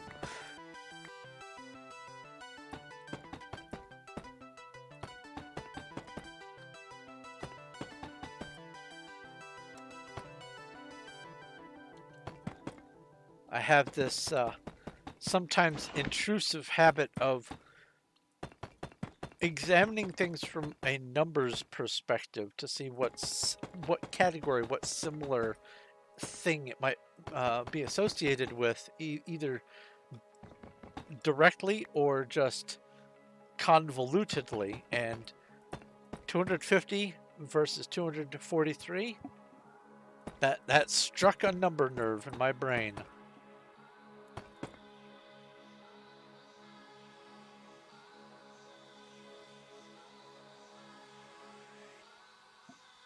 You know, that's a good point. I don't remember if the vanilla game still has the clouds at the level where, you know, half of the world is above them.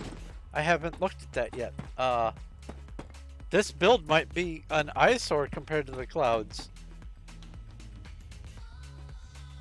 Do I have a place where blocks can be donated? Not yet. I was actually going to spend maybe about 2,000 in hopper money to set a donation spot in where the landing platform is, and just leave it be. And I was also going to set up a shop where you could buy donation sticks for like 10,000 or whatever. Here's a stick for 10,000 toward the cause, or something like that. I don't have that set up yet. I wanted to finish, literally I wanted to finish this and then the first 3 so I could have my first tier 4 thing and set up the donation in either that same stream or in that video or whatever, so that it was all one project. So I don't have it set up just yet. I have a plan for the placement of it. I was also hoping that that one spiral thing that that is nearby, that has not been, the player hasn't been on for 65 days. I was kind of hoping that that would expire, and I was going to, you know, overclaim it. And basically I was going to deconstruct their whole thing and rebuild it like 60 blocks off to the side, so they would come back and go, wait, that's my build, why is it over there? And I would have a place on the front so that I could just have an entryway to my build. That's kind of also what I was holding off on. You don't see me, I'm gesticulating and pointing, but I have come to the conclusion that they are probably not going to have their plot despawn or declaim, so I have to actually set up a place where it is just in my claim area. Now I have an agreement with Daniel to be able to set up a path that connects me to the road, but I need to set up a visibility sign, and with a plan for that, actually, let me get back all the way over here.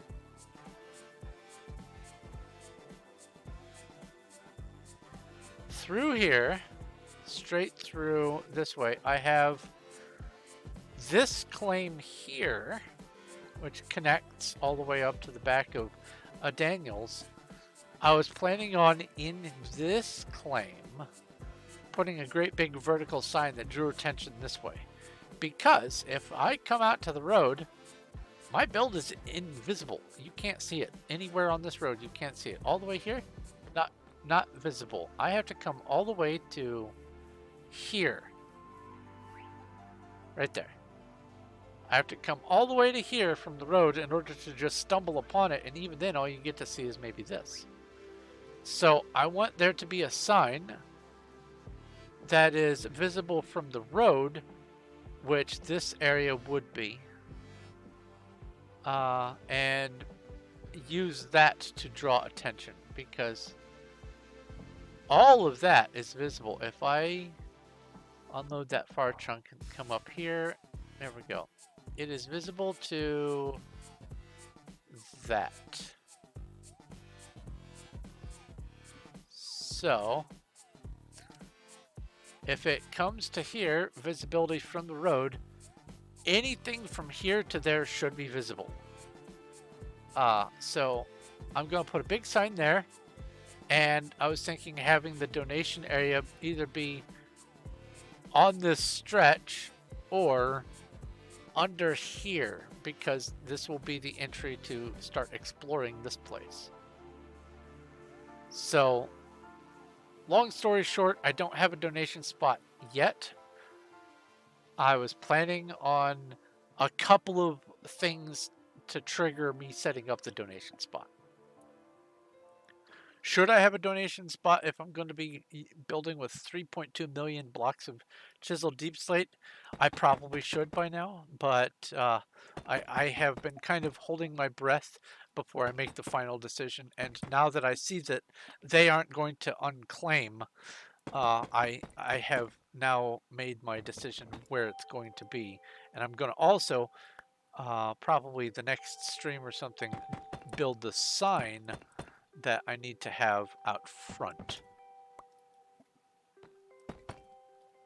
And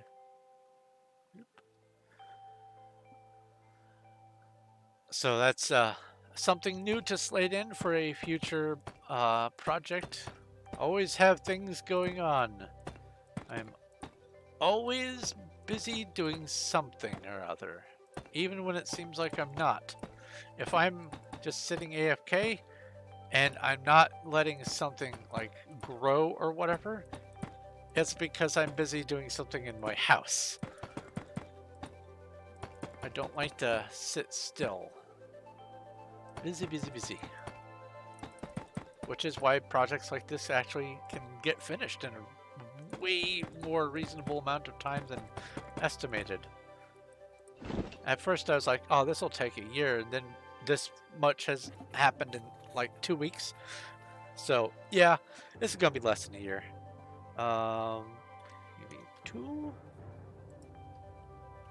3. Refill.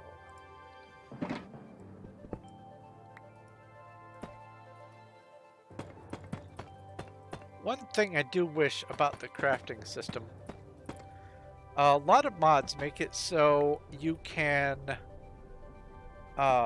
craft more than a stack worth at a time. Like you can, so to speak, you can order a bunch of things to be auto crafted from like the Applied Energistics mod or anything similar to that, or any mods that have auto crafting. You can set them up to auto craft either by quantity or just if they receive this many of a thing, craft this many things. And I would love for Minecraft to just have built into it either an auto crafting or a way to say, I want to craft 27 stacks of this thing that I have materials for in my inventory. That would be lovely, because as a builder, as an SMP builder specifically, I don't like to necessarily spend all the time crafting chiseled Deepslate if I don't need to. I need to for this because of how the world is, but I don't have to like it. I would rather have an auto-crafting system. That would be lovely. Won't happen, but it would be lovely. There are plugins, I think, where you could do that, too. So, theoretically, you could set up auto-crafting just on a server, but they wouldn't do something like that, I don't think. I think Slime Fun has some.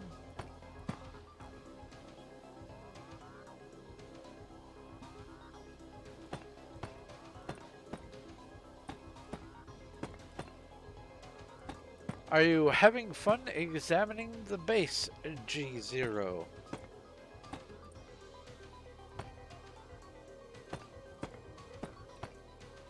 Or I guess you could call us a base. This build.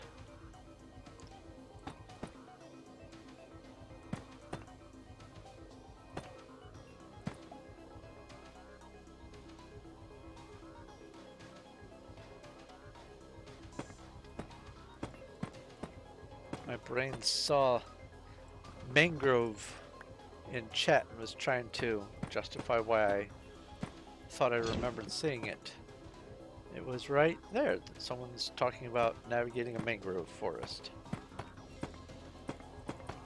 My brain said, you saw the word mangrove. And, well, part of my brain. The other part of my brain said, no, I didn't. Where? Show me. Oh, yeah, this place is, for now, dangerous without fly. One of the things I plan on doing, if I can, is safeguarding a lot of it. And that's either going to be having water around the base. Obviously, I can't safeguard it if someone wants to fall all the way from up there and then curve in and land right here. I'm not going to be able to stop that. That's just a splat waiting to happen. But I am going to try to make the ground as safe as possible. Either with slime blocks or water or something or both. Cobwebs, whatever.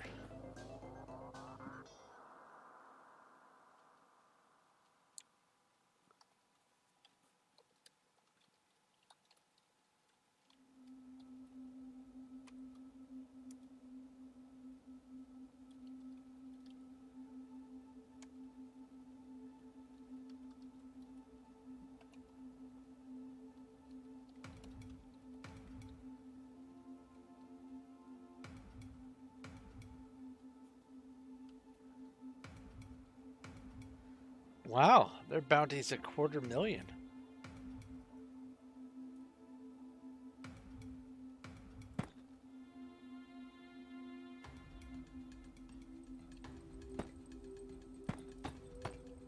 Wait, did I finish this layer? Yes.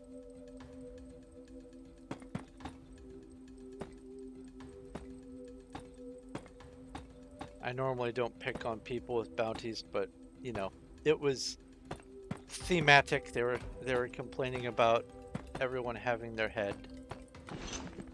So I wanted to be included. I don't need their head, but you know, I could give them a bounty.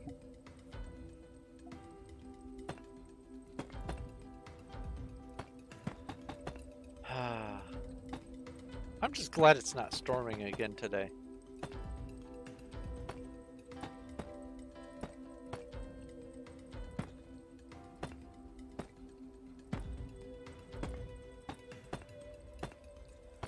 Oh, that's something that I could also include as some of the prizes. Because, like, let's see here. Player Vault 25. These couple stacks of ancient debris, that's, I don't know, an hour's worth of work in the nether. It's nothing. And ancient debris, 16 of it goes for, well, 4 gets turned into the netherite, whatever, the scraps, and then you use 4 of those along with the 4 gold to make a netherite ingot. And then let's see here. Where do I have my price list of things? One netherite ingot is 15k, so 4 ancient debris is 15k. So I could have like 4,000 bucks worth of ancient debris, which would be one block, as a price. I think 4,000 bucks is a good price amount.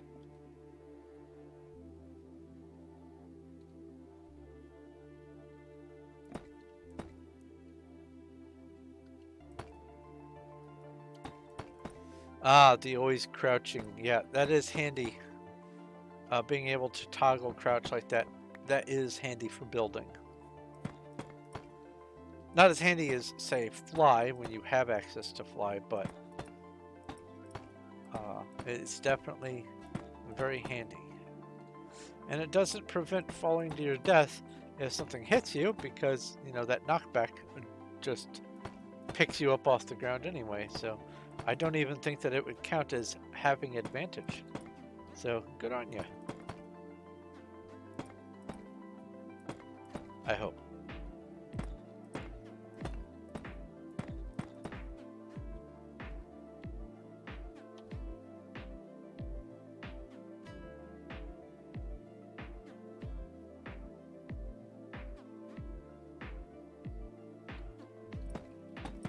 Wait, someone's asking.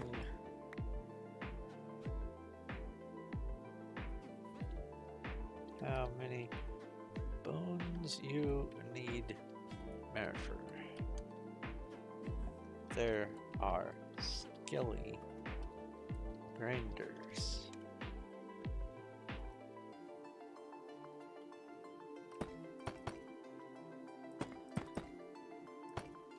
Sometimes I catch chat.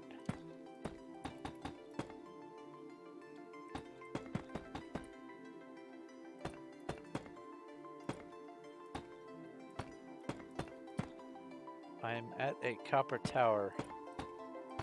Probably DJ Harpoon's copper tower.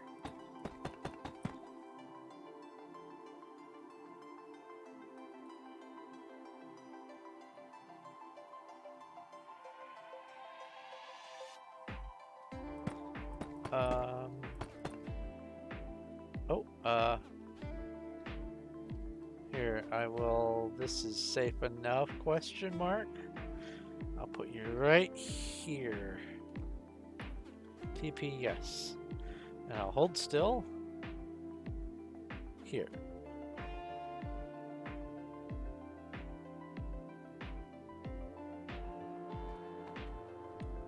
There we go. Why, hello.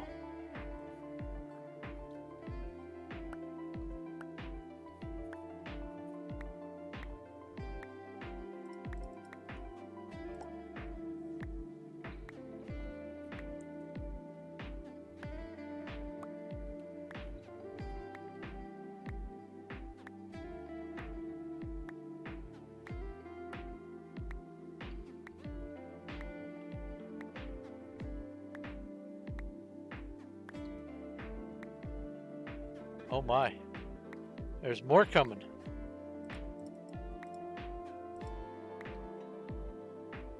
Well, thank you. I presume you are still watching the stream. I don't know if you're Bow Now or Bo Now or Bono or however it's pronounced, but I'm calling it Bow Now. If you have your inventory open like this and you want to drop a whole bunch of stuff on the ground, if you hold control, left control, or whatever your I think your toggle sprint button is, and then hold the letter Q or whatever you have bound to drop, you can just do this. I'm just holding Control Q on my keyboard and moving my mouse, and everything drops that fast. So, let's see here.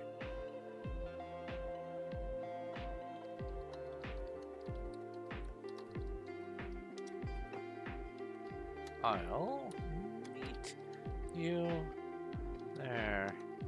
TPA, or not TPA, home grinders.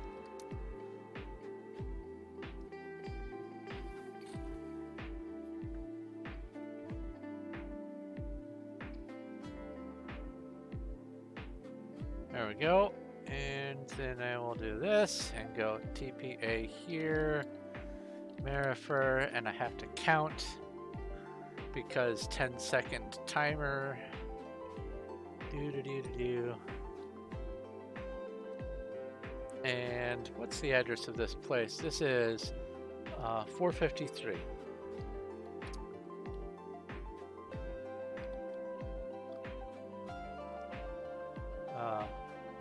453, I believe it's left, yeah, it would be 453 left Redstone Road.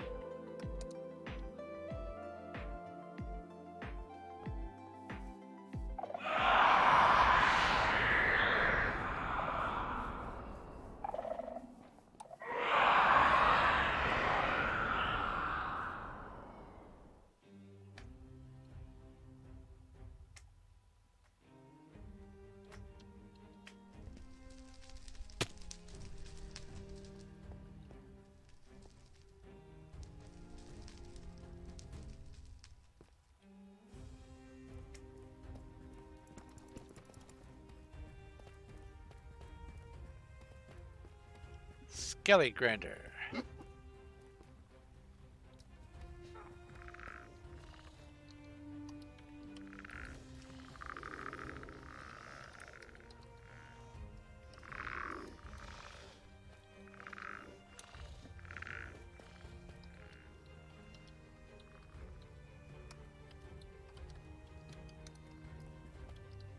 And back. Well, the replay mod is actually one of those ones. Oh. I have to go back again because someone wants the teleport. The replay mod is actually one of those ones that they don't want on here. Map mods, replay mods, schematic mods, because they give advantage. You can look inside other people's bases. You can find, like for instance, for faction situations, although many of these rules are because of factions and they don't have factions server anymore, but it does still give advantage for people who aren't supposed to be in other people's bases. So the replay mod does give a little bit more of a advantage than even some of the others, because you can literally replay your environment and fly around and see everything as if you were in spectator mode. So that would be TPA here, Murgesh.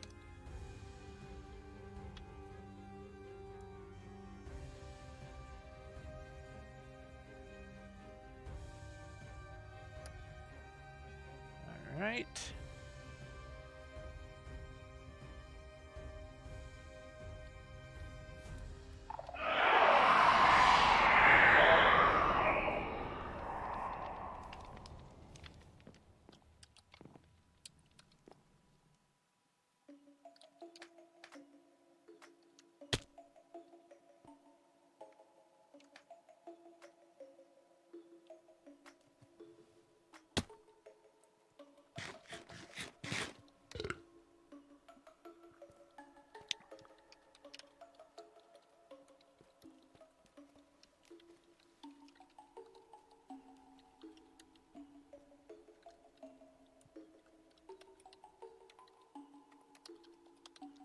Stone Road. There we go.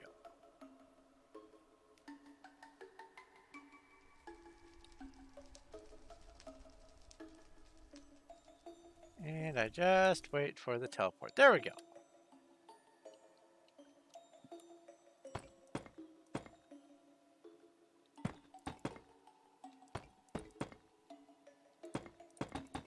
And I'm not just scratching Poke's back and Smokey's back for the grinder that they, or grinder setup that they have there.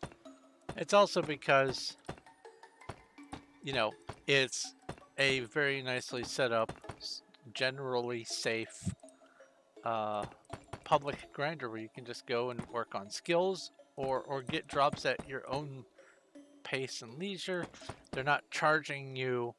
I mean, it isn't greed driven. It is just simply a grinder.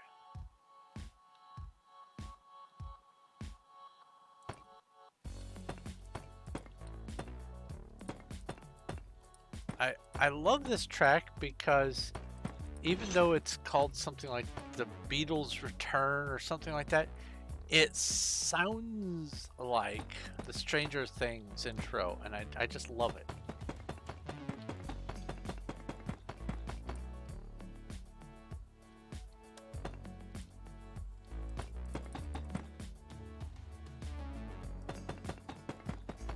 I've only seen the first couple seasons of Stranger Things. I need to catch up. I have neither the access nor really the time as of late to do that.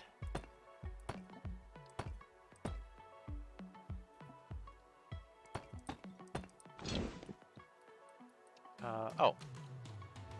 Player belt 6.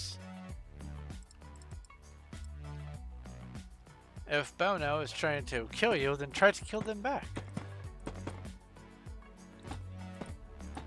Or just stay inside of a claim.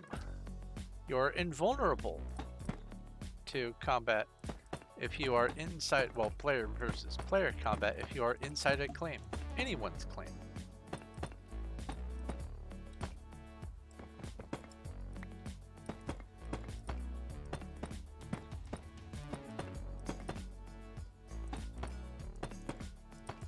And my claims in particular, I will never turn PvP on. Unless I set up an area that's like an arena just for PvP, and even then, I won't be participating in it.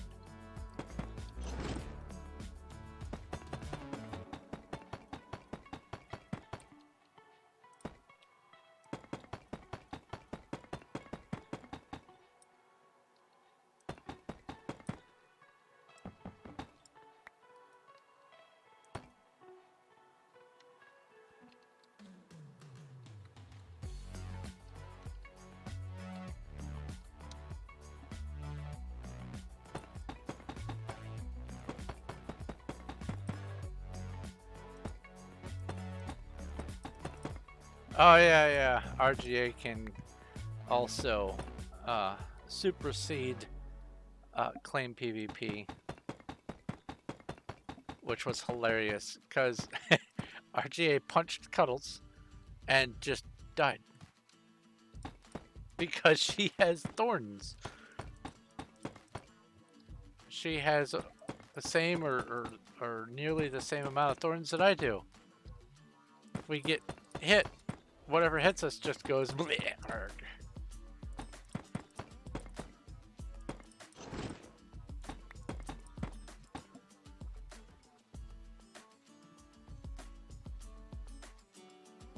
I could have sworn I just heard myself pick something up.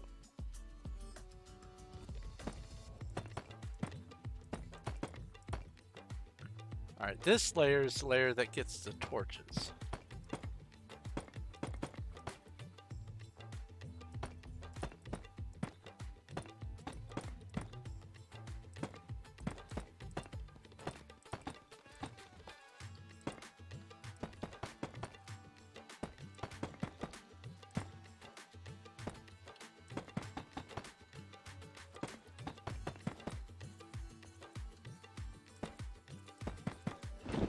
Oops.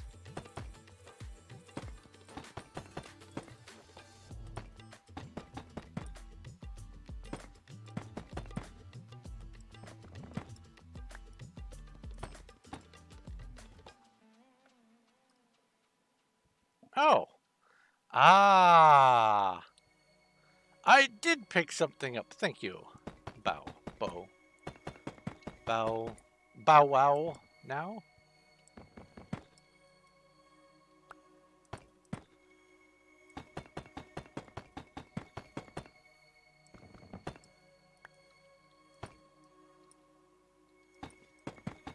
There's a term for words that sound the same as a differently spelled word. That's called a homophone. Phone, like phonics, phone, sounds the same. There's also a term for words that are spelled the same but have completely different meanings and different pronunciations. And I cannot remember the term for that. But bow and bow are that thing.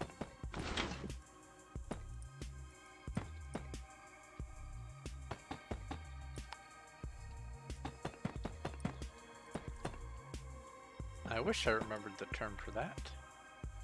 It feels like something that should be just present in my brain. I like word puzzles. Player ball 24.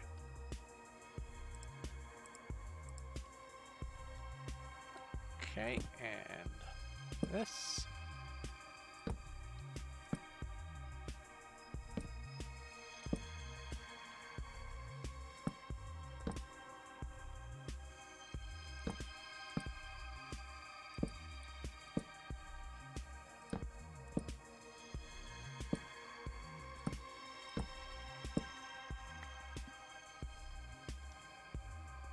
You back, refill that.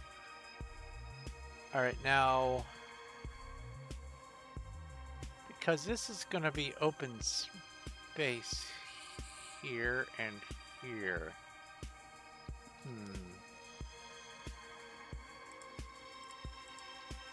Let's actually turn these into the full capacity illumination.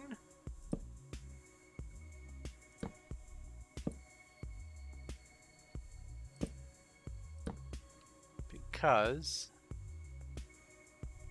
I'll need all of this top surface to be illuminated, and 2 will leave a number of them as 0, and that's not good. Alright. Oh, wrong one. I need to go in here. Now I continue building. And this is the every other one thing. Okay.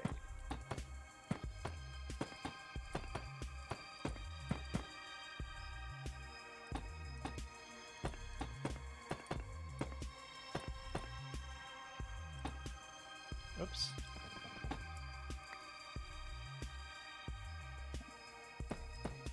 I'm glad you have figured out where you are.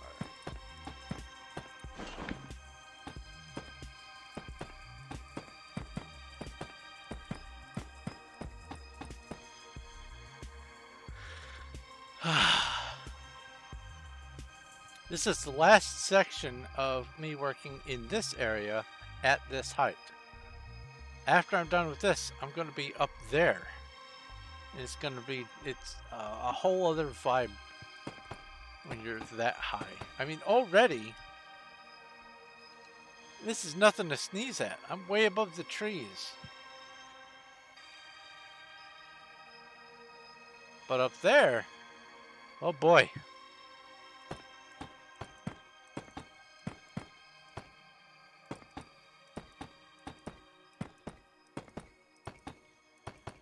That's the Vertigo land.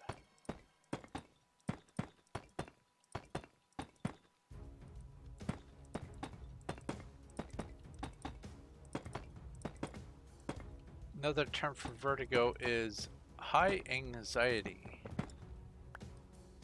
And there's a movie named after that, which is supposed to be a comedy based on the movie called Vertigo. It is a comedy by Mel Brooks, and it is hilarious.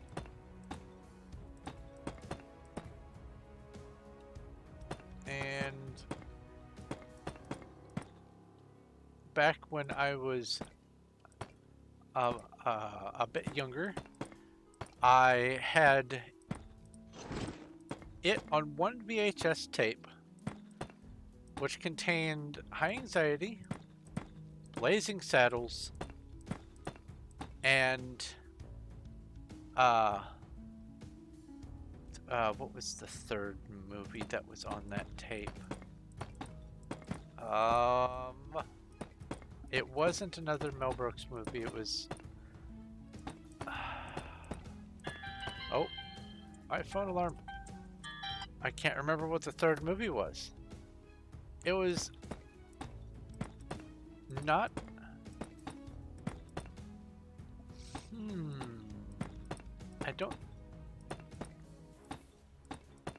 I don't even remember if it was another comedy. But anyway, oh,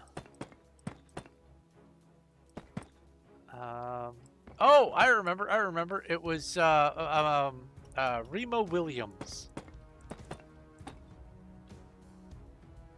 So I guess technically a little bit of a comedy, but yeah, that was a fun tape to pop in and watch on a Saturday when I could do that.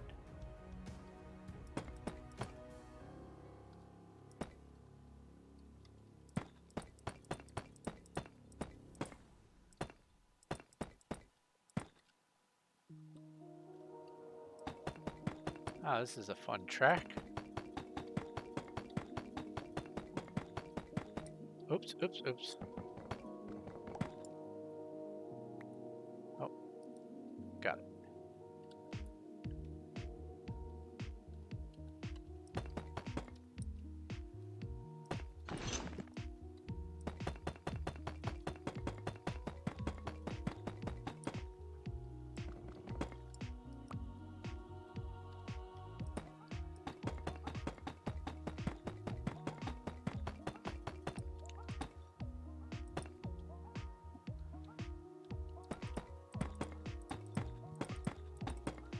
So tomorrow it's looking very strongly like I will be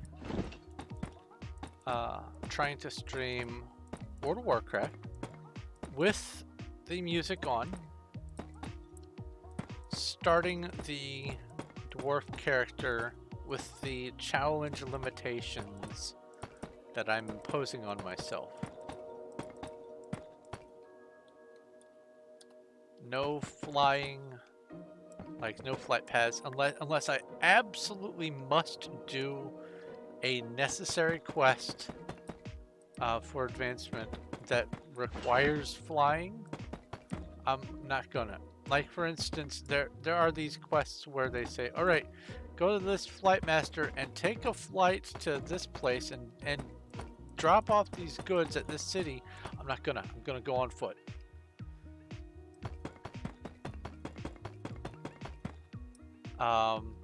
And also it's going to be in first person, everything. And I am definitely leaning towards a hunter. Because I don't think I can do a gnome hunter. I would love to be as short as possible and be a hunter. That would be just great. But I don't think you can be a hunter as a gnome. At least not in Wrath of the Lich King. Which is what my server is.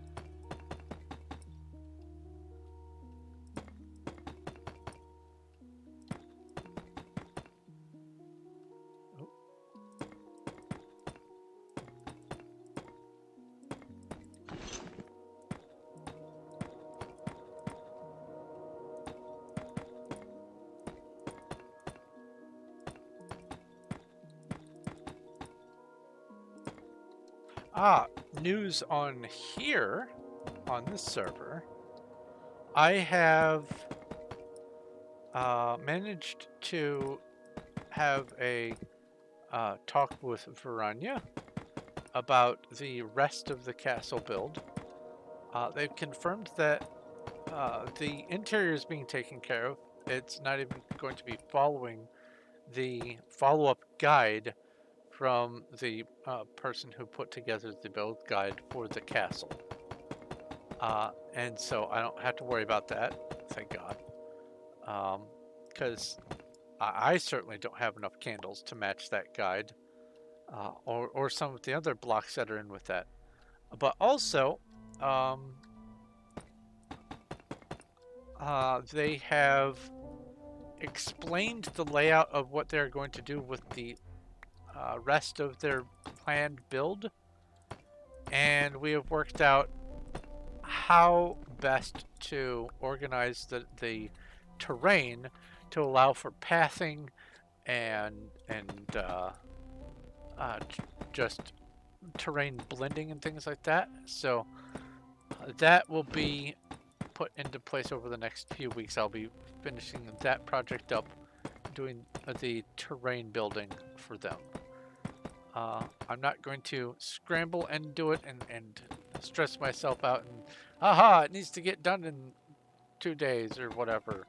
While I could make that happen, I can tell that build specifically, probably as a result of the person who made the very rushed build guide, but either way, I can tell that if I spend too much time fretting over it, my anxiety is just going to go through the roof, and I'm just going to have a bad day. So I'm going to go at a reasonable pace. Why did I choose this type of block to build? The reason is this is the only block in Minecraft in the vanilla texture that looks like, if I build this up here, put it up in the air, it looks like in the middle of all 6 sides of the block, there is a hole. It implies that there's a tunnel that goes through and makes all that darkness happen all the way through, like a smaller version of this build. It is itself a Menger Sponge. Sort of. That's why I picked it. If there was just natively, if there was a block in Minecraft that was it had even less going on and it was still a square in the dead center of each of the 6 sides, I would have gone with that. But because this is not only an easy to acquire block, like literally the bottom half of the entire world is Deepslate, so I'm never going to run out of building materials. 3.2 million? No problem. If I was just digging, I would have that by now, but if I had the storage. But I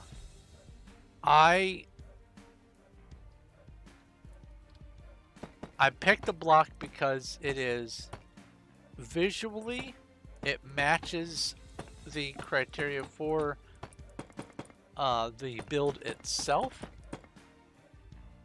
and also because of availability. So it's a dual reason.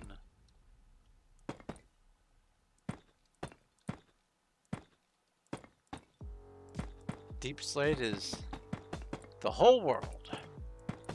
And if you get your mining skill up above 100 or 200 or whatever, you get, I think it's 100, you get 2 cobbled Deepslate for every 1 block you dig that's naturally spawned. So you only need to do 1.6 million blocks worth of digging, ultimately.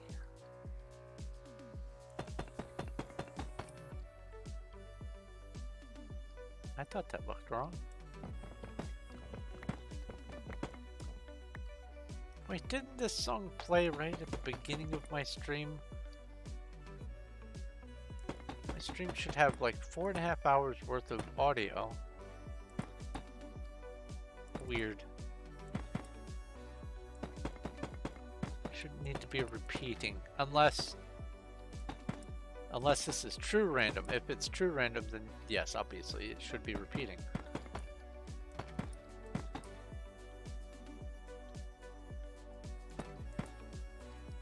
Well, air quotes, true random.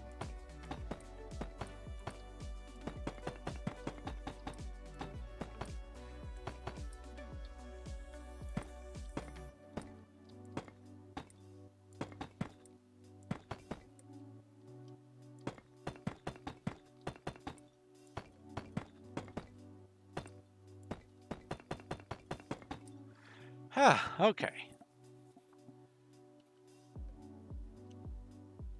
What's going on?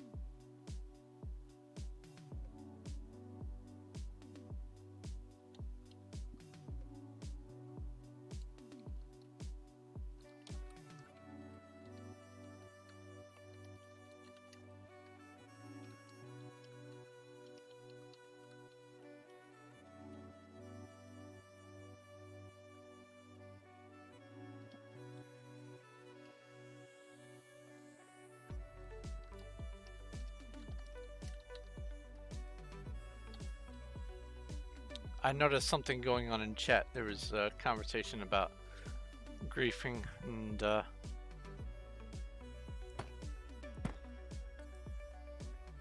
wanted to point out what I know about the rule page, because most people don't read the rule page. Let's see here. What does it say on the rule page? Let's make this boring. Performium and rules and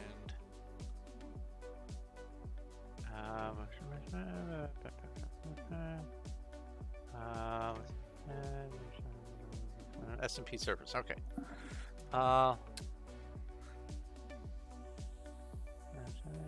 Well, trusted. Okay.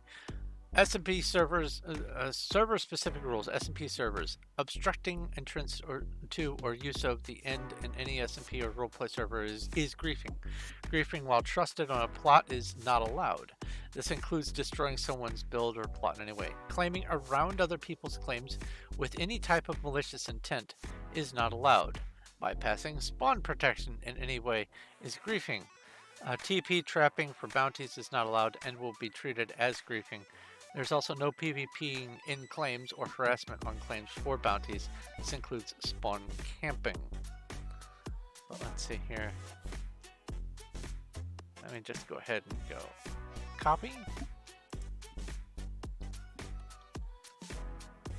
Her server rules page for the SMP servers.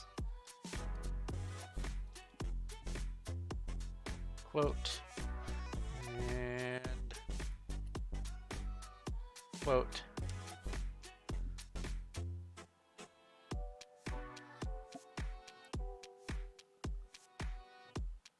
And I'm not just doing that to be like a rules lawyer. If someone isn't actually trying to really grief and they're just being playful, but someone else interprets what they're doing as griefing and they get in trouble, I would feel bad just watching it happen, especially someone who isn't really a huge troublemaker, just playing around. If they did something like that and got in trouble, I'd feel bad. So most people don't read stuff. I've learned that as an author. I've learned that most people don't read. And I'm okay with that, but if you're in a place that has rules and you don't read the rules and then you break them, you don't get to say, well, I didn't know, so I'm not guilty. It's ignorance is not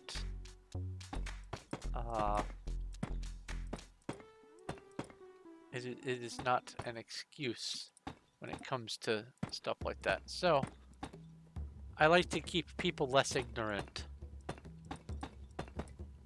I'm a fan of information.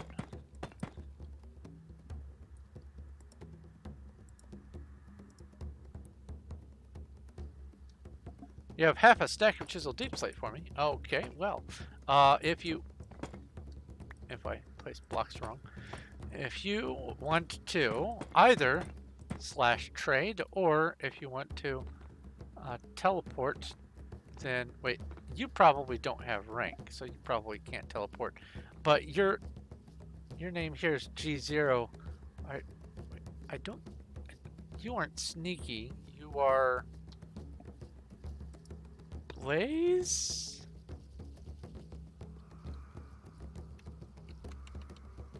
You weren't?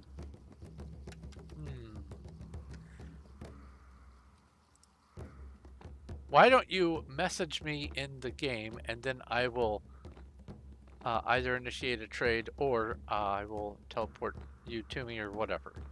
That sounds like a lot better of an idea than what I was going to try to do. Oh, you were potato! Ah, right, okay. So let's see here. Well, first off, yeah, I have plenty of space for stuff. /trade. Potate. You should be the only potato. Cool. And the way trade works is it has to be out of your hotbar, and then you put it into the shift click into for trade, and then you click on the red bar under your area, turn it green, and then once both are green, the trade just happens. It goes tick, tick, tick, tick, tick, and then fireworks, or fireworks sound, or whatever.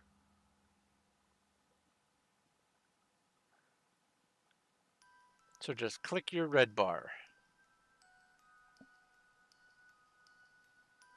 Honestly, on this interface, it should have like a little blurb that says click the red bar when done, or something like that. Because a lot of people, it's not intuitive. If you have been on a server with trade, after your first time, it's like, oh, well, yeah, that makes sense. But if you've never done it before, you just, okay, I have an inventory. Now what? Move things up. Okay, cool. Now what? A lot of people get stuck on the it can't be in your hotbar thing. That's not intuitive. Well, thank you very much for helping with Deepslate. It is appreciated. They say it's just a drop in a bucket, but if you have enough drops, you can fill a bucket. And I have an awful big bucket here that needs filling. And every block that I don't have to do myself is time that I can instead spend on this extraordinarily large and unnecessarily big build project.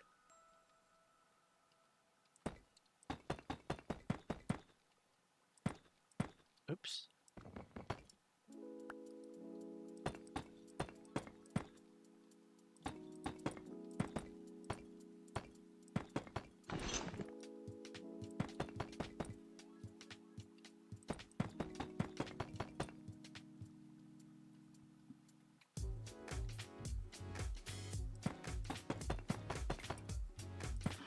I know why I wanted to look up the Deep Down Low song. Because this track reminded me of Deep Down Low. Oh, it makes sense now.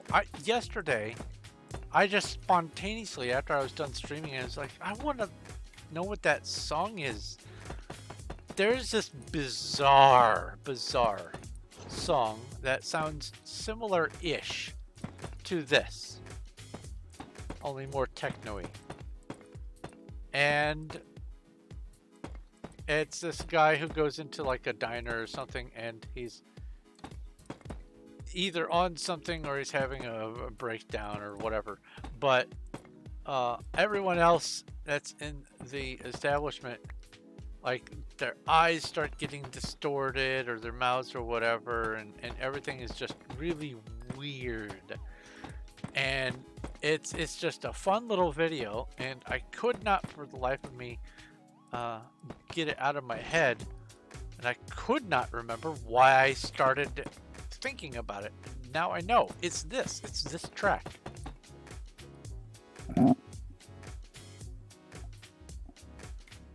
What level will this be? This, if you're talking about what tier, this is a tier 5 Menger Sponge. It is 243 blocks by 243 blocks by 243 blocks. Starts all the way at the build height and goes all the way down to, well,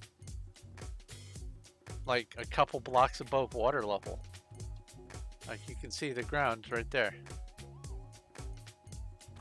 So let's see here, where's water? Water is here. So this build is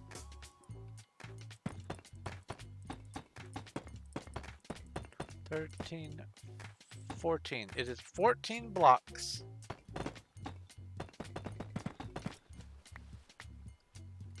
Above sea level.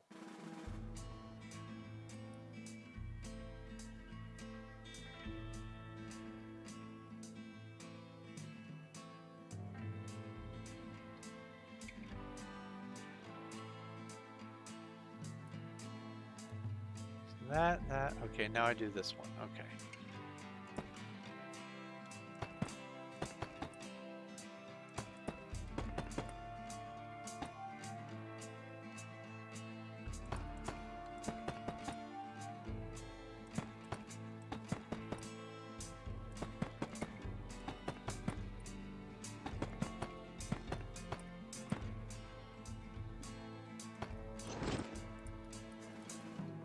Oh, right.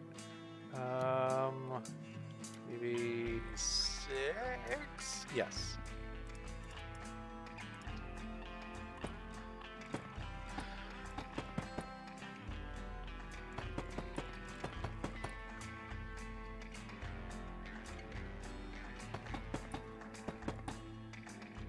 Okay.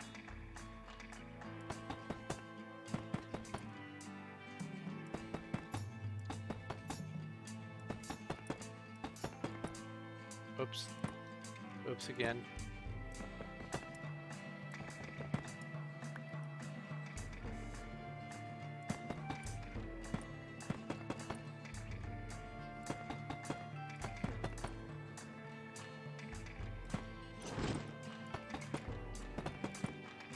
Ah!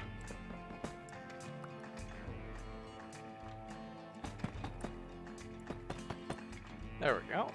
That's that layer done.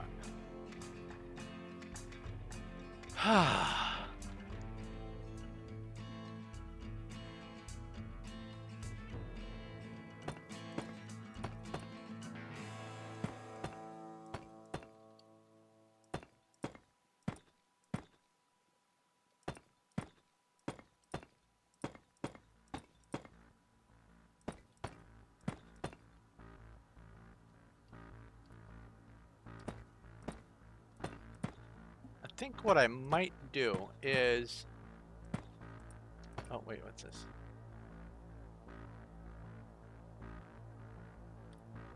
Let's see here. She wants to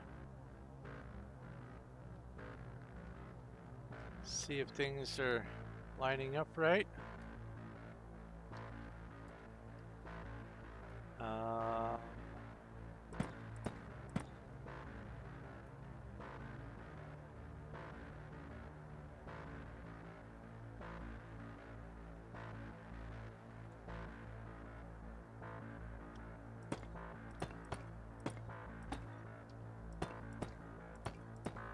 Oops, oops.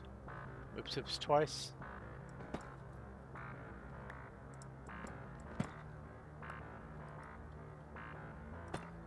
That's that.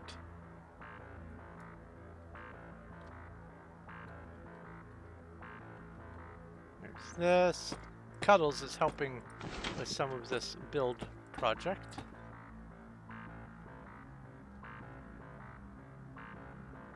And it is always a good idea to ask for a second pair of eyes.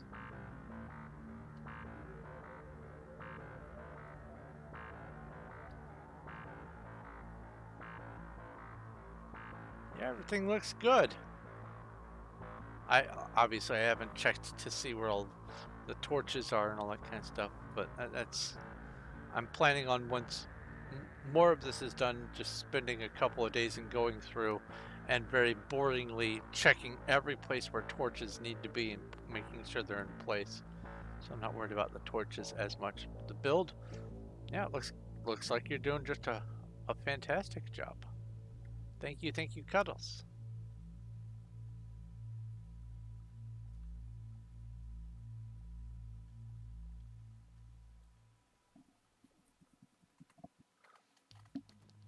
But anyway, what was this? I think what I'm going to do is I'm going to finish this major cube, this tier 3 cube, and then take a food break in the stream, take a food break, and then potentially come back and pick back up and do more work on here, or stream my efforts on the data pack world/server idea.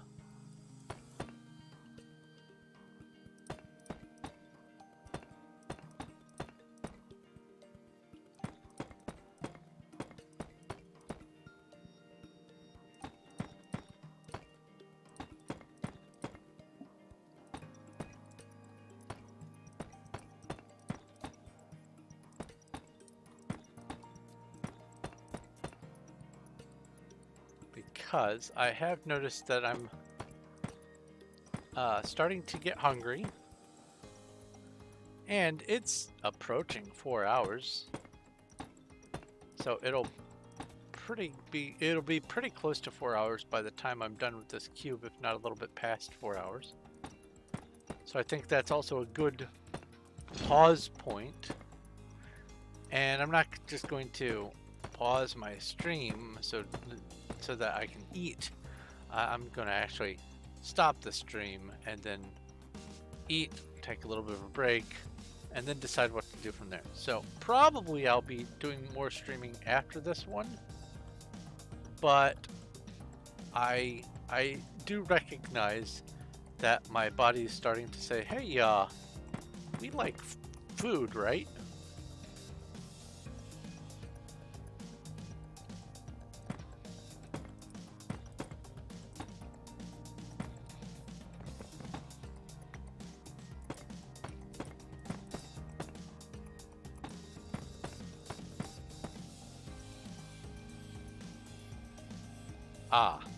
I will do a quick pause so that I can refill my drink, because I have apparently been a very thirsty builder today. So give me just 1 second. This is an actual pause for the cause.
Okay, let's get back to it.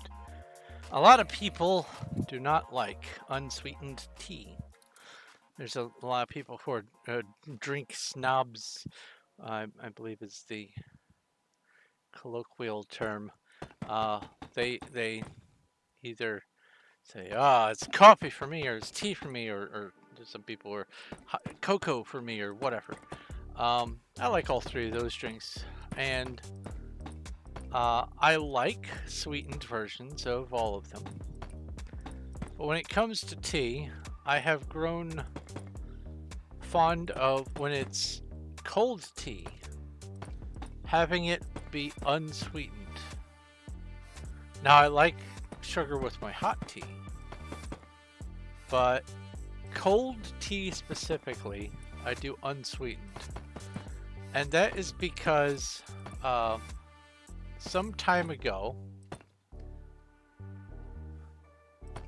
and this was after I had been ragdolled by a couple of cars, I couldn't really do much for a while, and I was kind of, just eating my sorrows, so to speak.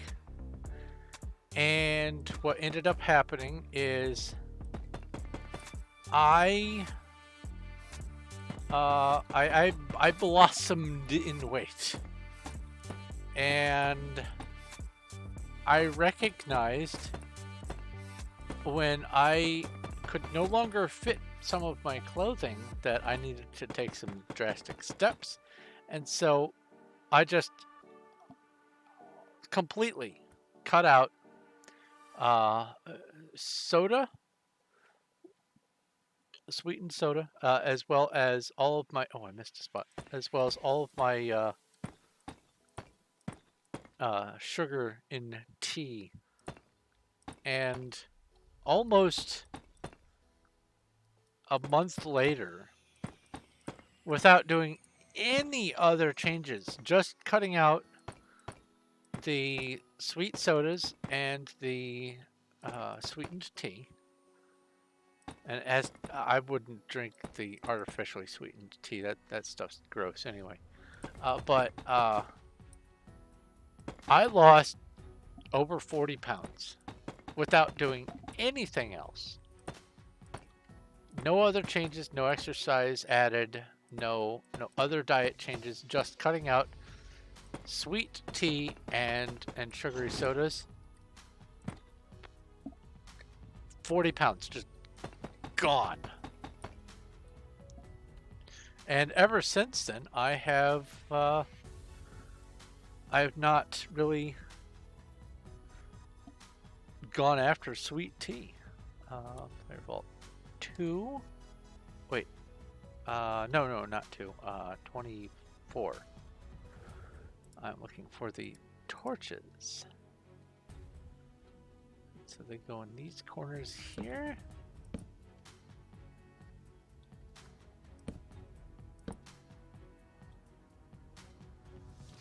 Oh, you have things. Oh, I hope there's enough space. You have canceled the trade. It must be not in your hot, or it must have been in your hotbar.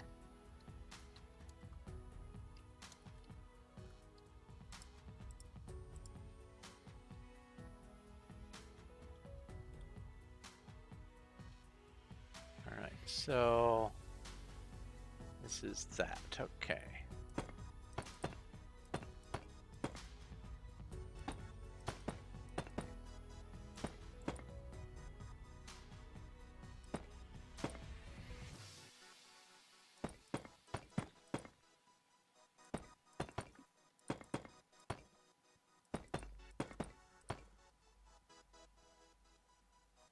Attempt number 2. Oh, come on, click on it. There we go.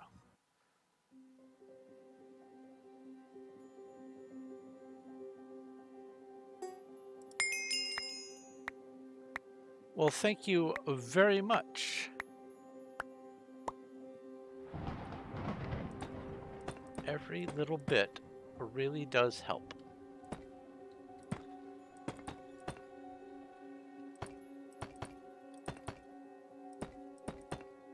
Yeah, in addition to having lost the extra pounds from no longer consuming liquid sugar in the form of tea and soda and whatnot, in addition to that, the cost of maintaining my hydration has gone down, especially once I bought one of those Soda Stream. That's what it's called. Drew a blank for a second.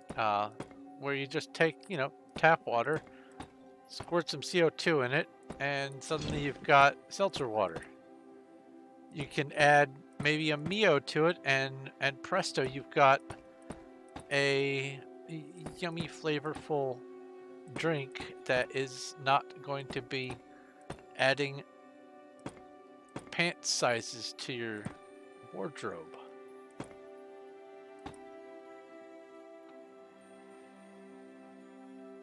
I have yet to experiment with adding fizz to tea. I'm kind of on the fence about whether or not I want to try that. I like soda and I like tea, but I feel like if I were to add fizz to my unsweetened tea, it might not go over well with my taste buds. I don't know. I don't have the experiential data to know one way or the other yet, but it's a hunch that I won't particularly enjoy that. Now, I don't do the soda water all the time. I get maybe one of those $15 canisters every 3, 4, 5 months, something like that. But there's a lot of stuff you can do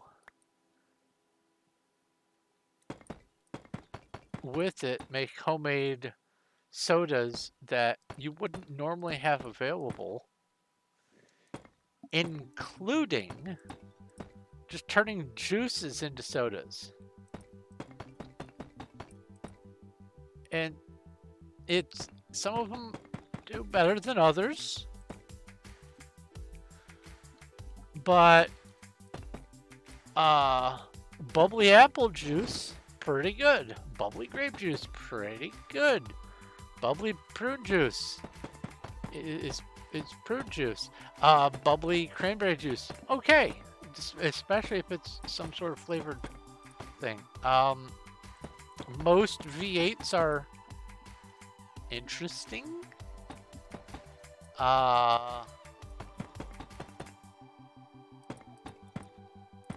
I've not tried the flat out just plain tomato V8, so I don't know about that one.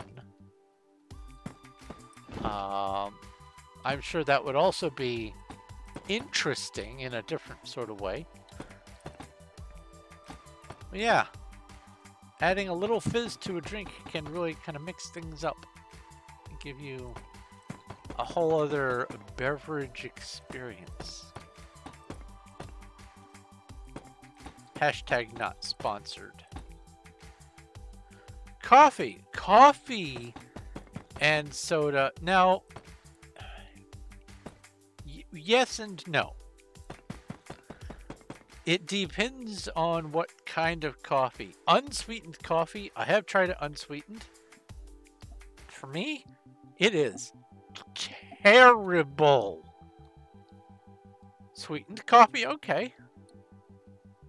And then we start getting into the additives. Creamer? It honestly depends on the kind of creamer that you're adding. If you are mixing in the powdered non-dairy creamer and then you fizz that puppy up, you're going to be having a sad drink. It's very bubbly and energetic, and there's lots of caffeine, and you'll have all the energy in the world to regret your decisions. Um, liquid cream, like you know, milk or uh, like the almond creamer, soy creamer, all those. It it isn't as bad, and it can be pretty good. Um,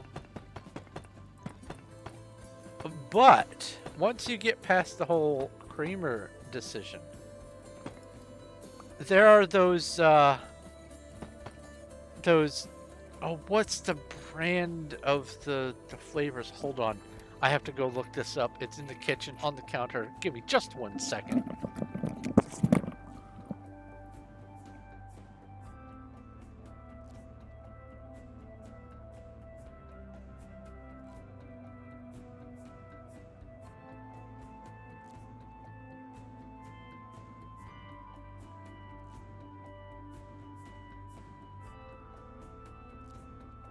Okay, there are a couple of different brands, but what I have found is something called Torani, Torani, and they're these bottles of flavor syrups. Like you could, I guess you could use them for like pancakes, but that's not what I'm using mine for. Um, you add a little bit of flavor to the coffee and add some fizz. And if it is sweetened, fizzy coffee with one of these flavors, it's actually, especially if it's a good iced coffee, oh, it's not that bad. It's actually pretty good. And it has that pep to it that you would expect from an energy drink. And you can also just add like your own what is it, the taurine or whatever, and the ginseng guarana whatever stuff. um, you can add some of that, like just the additives that you get from the store, and you can actually make a pretty good homemade energy coffee, and it's actually not bad. It's just the thing that makes it funny is when you start getting into the dairy aspect of it, and I just can't get past uh the the wrongness of adding the fizz to my coffee, because I love my coffee with the non-dairy creamer because it's really acidic, and I have enough gastric issues that if I don't throw in something that will kind of basify the acid in coffee, I'm not going to have a happy time. So I have to add some kind of creamer. And because I don't consume a lot of milk products, I also am running into the issue of slowly becoming at least partly lactose intolerant. Doesn't mean I'm going to completely stop consuming cheese. It just means I'm going to consume cheese and then suffer. But what it means is if I am going to be doing the fizzy coffee thing, I have to make sure that I find flavors that I don't need to have creamer for, and then I will just, I guess, eat some food that counteracts the acid in the coffee, because let's be fair, coffee is very acidic. It's more acidic than tea, and you know, I'd like to not have to spend my time on the toilet just because I've consumed a cup of tasty drink that there's otherwise nothing wrong with. So I guess when it comes down to personal tastes. The biggest thing for me is whether or not I use creamer. But the flavors, as long as it's either sweet or sweetened coffee, like sweet kind of, I don't know, uh, a sweet hazelnut flavor or something like that. Add some fizz. I'm just fine with it.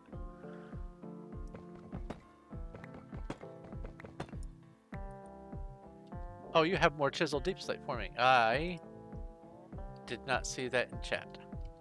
Try it again. Slash trade potat. Do you have room? I do have room.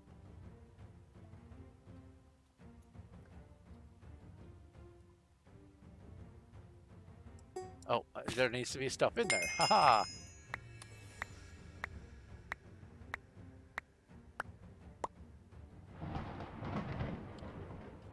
Well, yes, cold brew, you do have to wait, and it is less acidic. You are correct about that, and that is a way around it.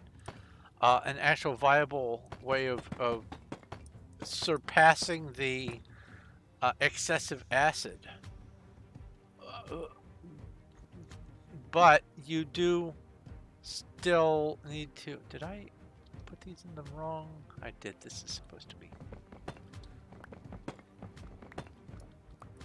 You do still have to experiment either way and find what sort of flavors you like with fizz, because the fizz, the carbon dioxide that is added that makes the fizz, does slightly change the flavor of the drink as well.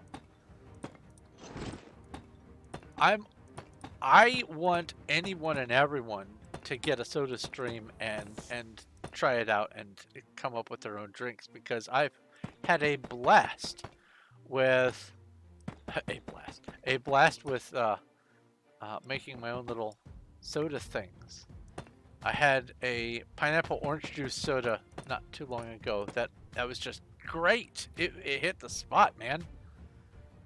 But I think that there's a lot that people miss out on if they don't want to try a soda stream setup, because yeah, it really opens up the opportunity for having a variety of drinks, even more so than what you already may have at the house, without having to spend all that money on sugary soda.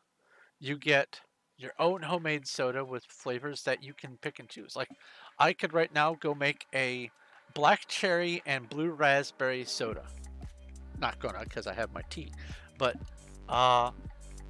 just the sky's the limit. It's a great little tool. I love the soda stream. It's great.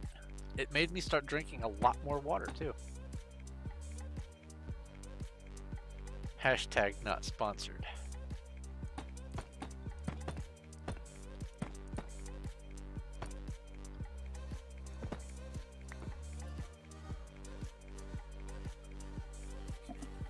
Oh, to answer your question about adding the creamer after the fizz, you can add the creamer any time you like. It's just the carbonation doesn't like some kinds of materials. And fizzy milk is iffy at best. And so I guess you could experiment with fizzy milk. My skin just crawled thinking about fizzy chocolate milk, though. So, I guess taste at your own risk?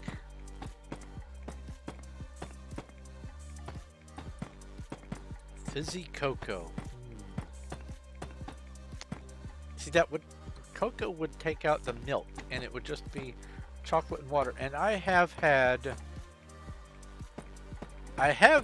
effectively a Yoo-hoo soda in the past, and it was pretty good. So taking the milk out of the equation, chocolate drink probably wouldn't be that bad.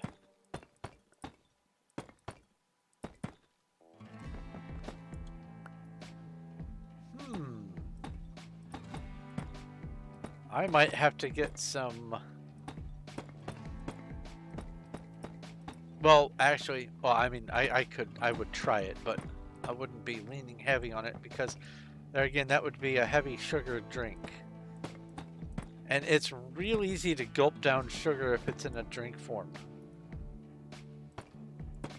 And I'm none too eager to go back out and go shopping for pants again. I like my pants, they fit.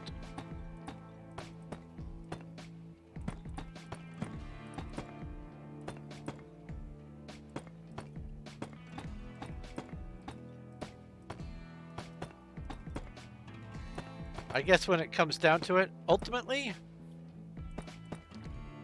do what makes you happy. If you like fizzy milk, then you like fizzy milk. If you like fizzy coffee, you like fizzy coffee. If you hate coffee, then you hate coffee. That's on you.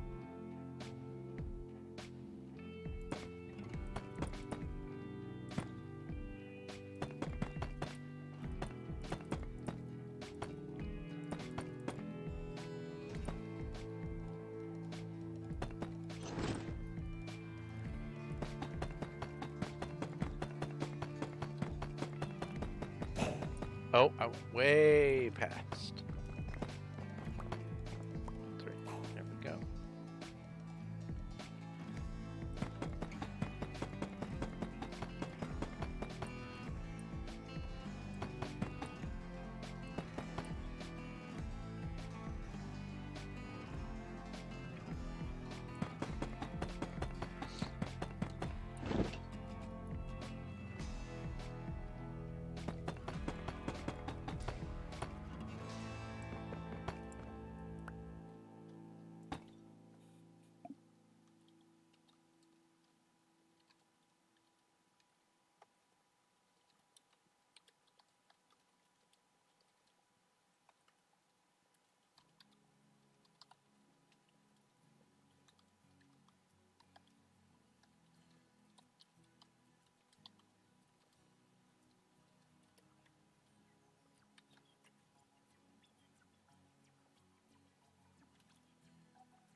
I had a thought.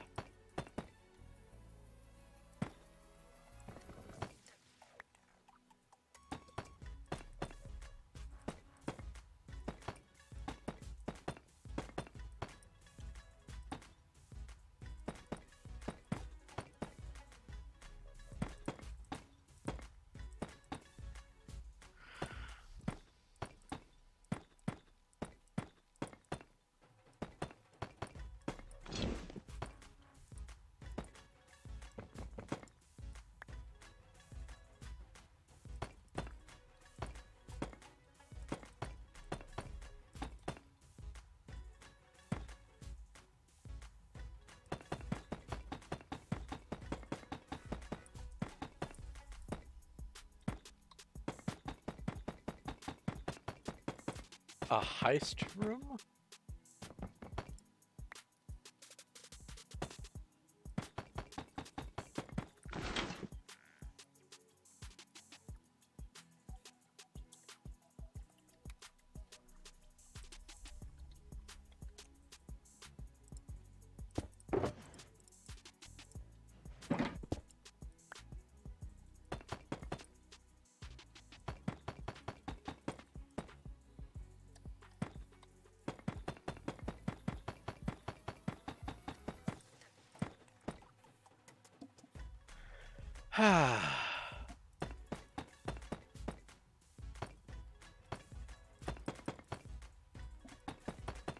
As the meme says, it's all coming together.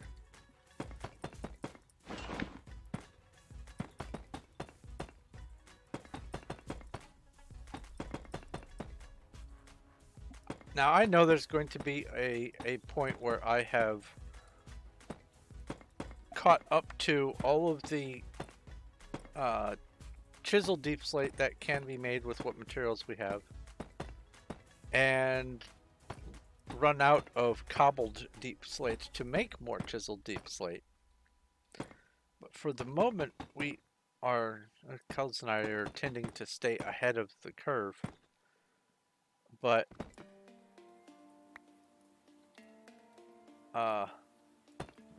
there is still a lot of chiseled or of deep slate down below this very build that, how much space do I have? That is just ready to be dug out. So I don't really even have to go destroy the environment anywhere to look for any more deep slate once I start hitting that threshold of we're using it faster than we're producing it. I can just go under this area, and in the same process, are you actually not trading? Oh, there we go. In the same process, I will be emptying out the area to make room for the amusement park stuff that is getting put in underneath here. So it's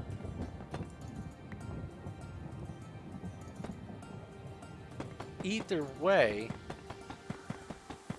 even if I run out and I have to spend a day or two digging stock back up. Oh, I keep doing this wrong.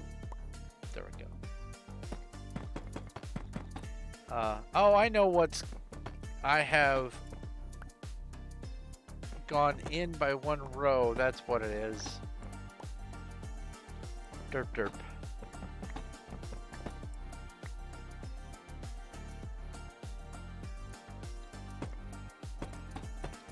But for right now, there is a lot of cobbled deep slate back at the base that is slowly between sessions being turned into shulkers of chiseled deep slate. And to a lesser extent, there is just some raw deep slate that was silked that could be placed and then rebroken, but I think it'd be easier if it's going to be broken. It'd be easier to just dig it from the world and leave the raw deep slate as a building material as is. So it's the supply chain for this. For right now, we seem to be doing okay, staying ahead of the curve. But I think long before we get to the end of this, I think it's going to be getting to a point where we have to spend some amount of time digging and then some amount of time building. Uh-oh. Zek is being a troll.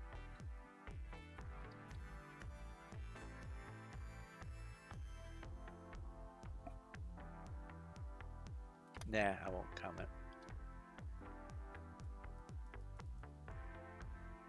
Okay.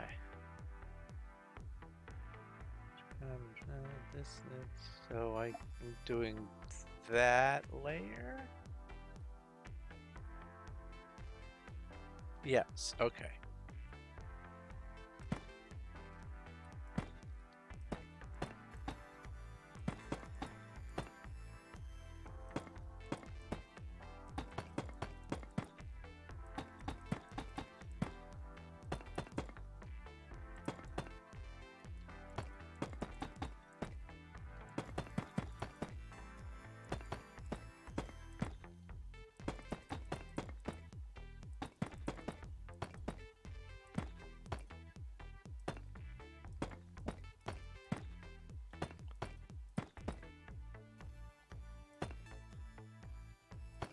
Oh yeah, we do need to pick a spot for that.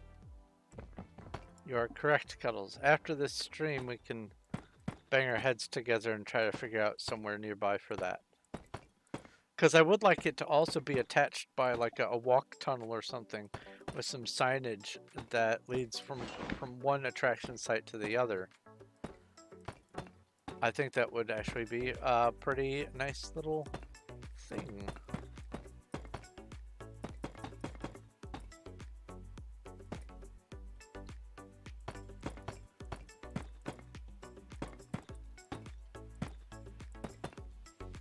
I would... Ah, that's something. Cuddles. Before we pick a spot, we need to measure the exact proportion of the outermost edge of the build.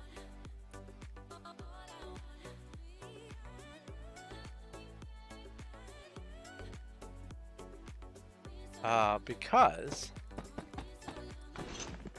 it's probably going to be a lot easier to find a spot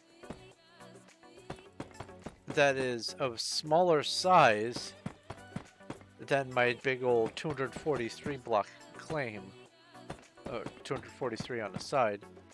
And the ease is going to be much greater the smaller size we're looking for.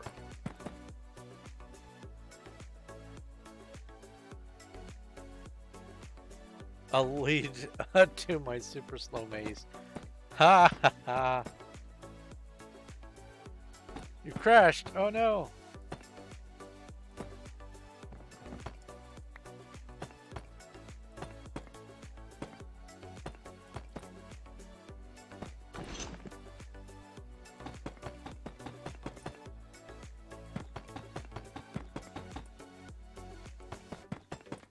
Oh, did I? I did.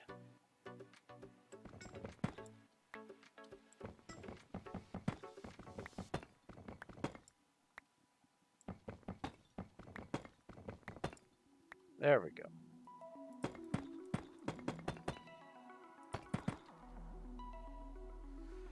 Well, the end would be...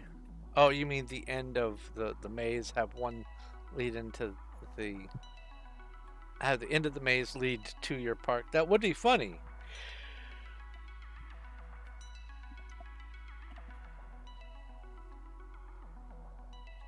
Okay.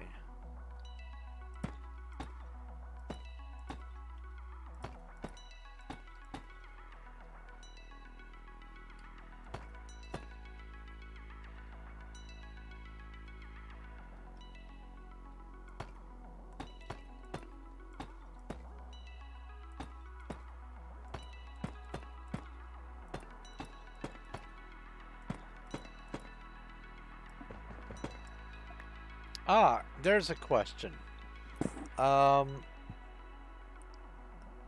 For a player to activate tripwire or string,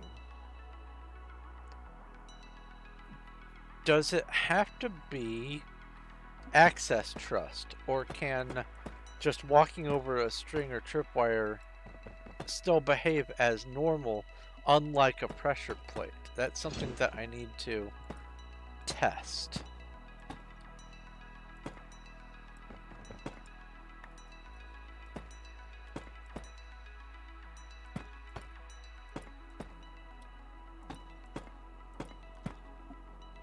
Because there are some things, like you can't trample crops unless you have trust, that sort of thing.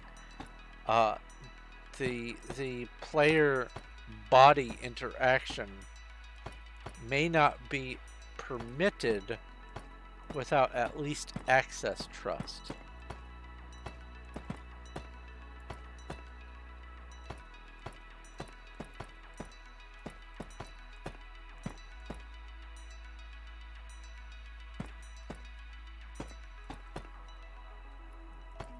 Oh, come on.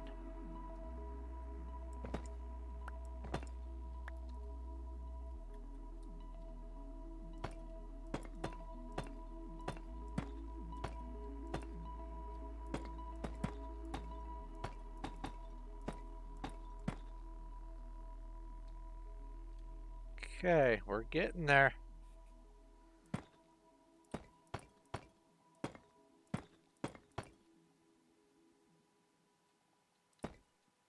Oh, no, no, no. This one.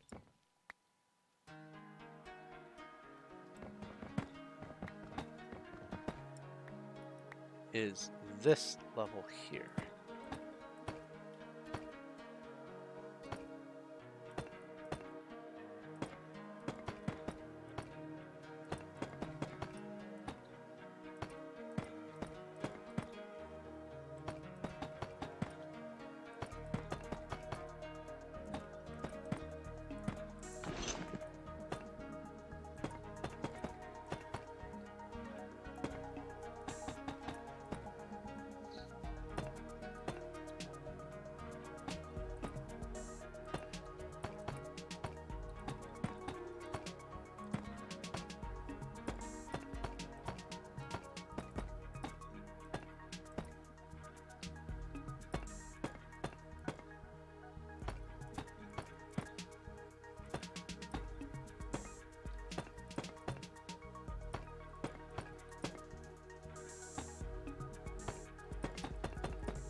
Sorry, I stopped talking. Hyper-focus engaged. Let's see here.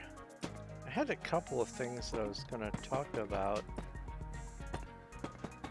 Some of the things that I would talk about are kind of meaningless to most of you who would be watching, even who are part of my Discord or are familiar with or involved with my writing. But I've had a few breakthroughs for some plot decisions for some of my books and some character development and whatnot. But like I said, largely that sort of stuff is a bit out of the purview of what most people would want as chatter during just a Minecraft build session. So I won't bore you with that sort of stuff, but there is at least some progress going with my writing, so that's a good thing. Any progress is good.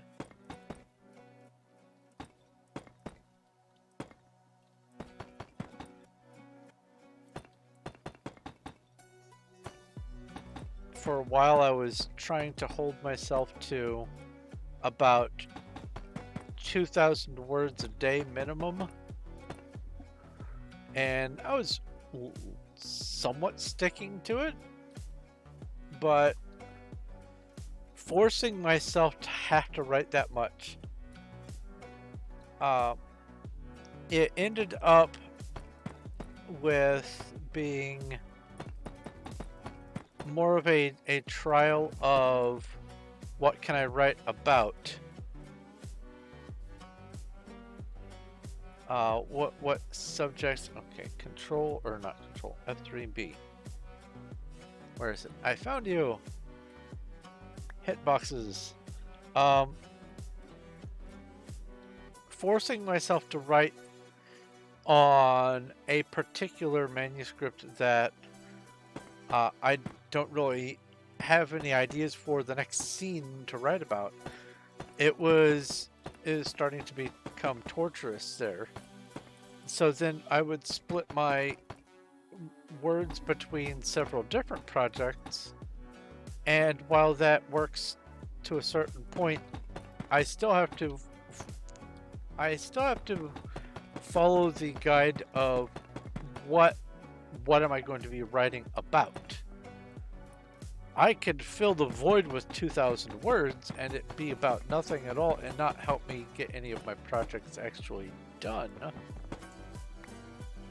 So instead I set my target to be about 500 words a day, and that's a quick a chat conversation is 500 words. That's 500 words is no problem, and I can usually get 500 words on a single project.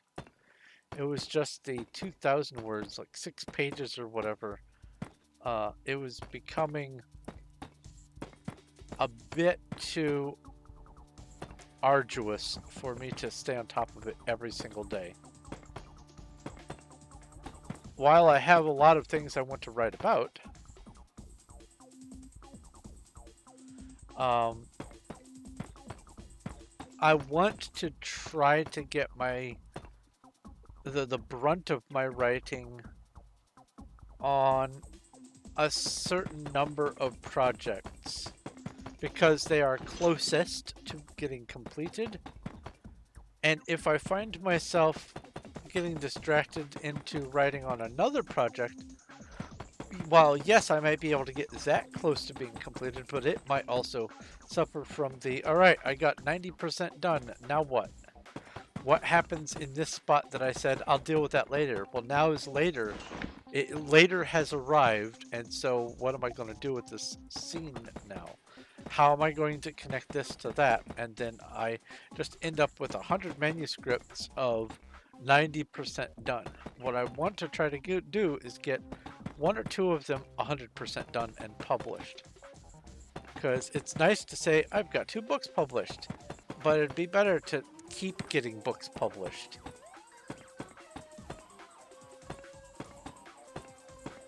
And the place where I am on what I hope to be my next publication, I am repairing some continuity errors. I am adding some character development where there wasn't any and needs to be some. And I am injecting a plot point that makes the whole story... I hope that I picked that up. Come back, block. I didn't. I did now. Makes the whole story flow a lot better. So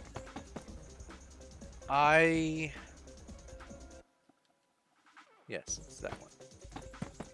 I hope that I can spend all of my creative energy, for writing anyway, on that one project, because the sooner I get that one finished and published, the sooner my brain can go, okay, now I can just split my focus between some of these other things.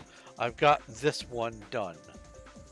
Because I feel bad about how long it's been taking me to write it, but it's also a lot larger of a novel than all the rest of my things. And I had a huge setback once with the progress on it, because my entire file system got corrupted, and I had to basically start from scratch on a lot of it.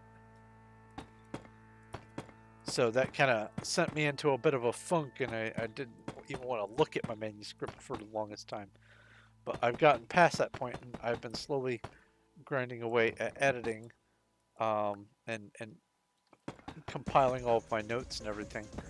And for sure, the objective is to get that book published this year. And if possible, a second one, which is nearly at the same level of completion. And in case you're wondering, the book is about the far distant future of mankind when we have explored the stars and found no other intelligent life at all. We found life, just no other intelligent life. So like plants and stuff, no problem. But then, after millions and billions of years have gone by, a sentient life form does reveal itself. And it is trying to get rid of all other life other than itself. And it's a slow-moving ship system, and the time scales are big, but when this story is set, it is after the aliens have begun trying to destroy every plant they can get their hands on, and we are trying to stop them, and that is the stopping them attempt is what's going on with the story, without giving too terribly much away.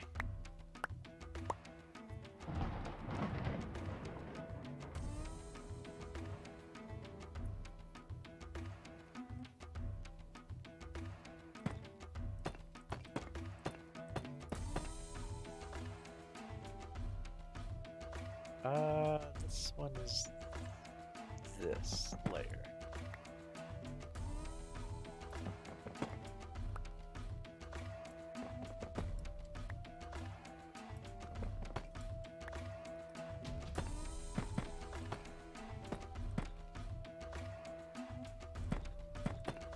This track kind of makes me want to play Serious Sam because of the soundtrack from a couple of the zones for that game. I love the Serious Sam franchise. I actually have walkthroughs for all the secrets on at least 3 of the games. It's just a wonderful franchise for action and a little bit of levity and just non-stop bullet hell. It is great. Traps everywhere. Okay, Cuddles. Post that information in the Discord so it doesn't get lost in chat. But that definitely will make it a lot easier to find a spot.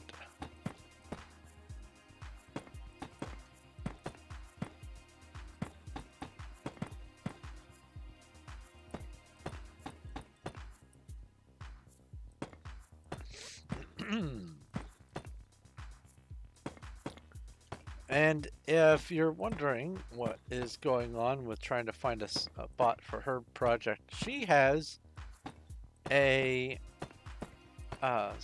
special roller coaster on our 111 server, and it takes a little while to go through. It's pretty big. And it's kind of, it stands out, I'll say.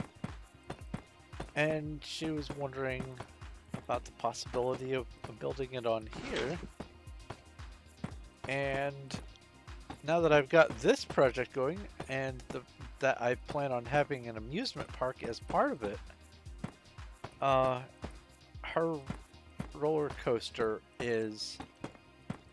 it would fit perfectly with the theme. Oh no, the world is ending.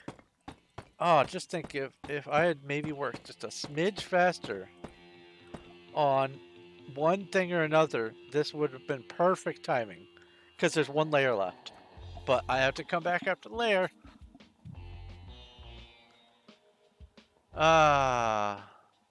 Just gonna stand still because I've placed blocks in these last 10-20 seconds and they don't stay around, so I'll just wait.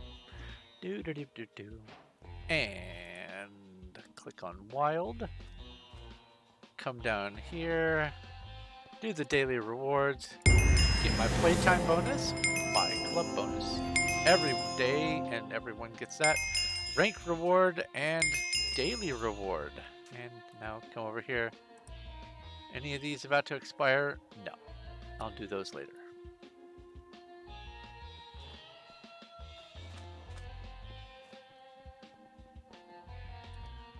There's Smokey. There's CM. Cuddles. Squizzle. Hi, Cuddles. Ash Dweller. Beast. There's Zek. I don't know most of the rest of these. Or at least not well. And we're back.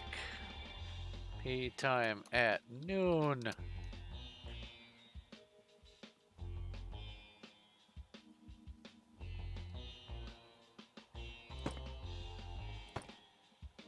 Alright, let's do this. A last layer.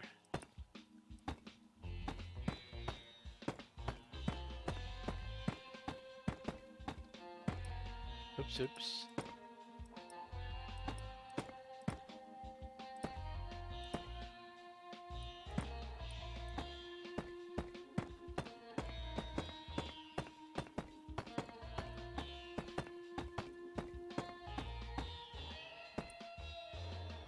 Come in here.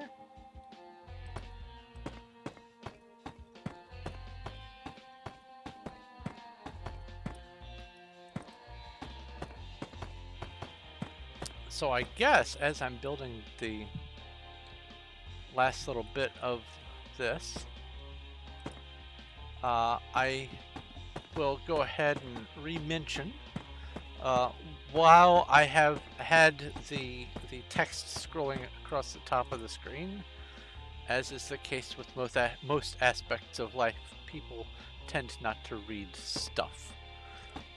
So I will mention that I have a Discord server where we hang out, occasionally watch movies, play games.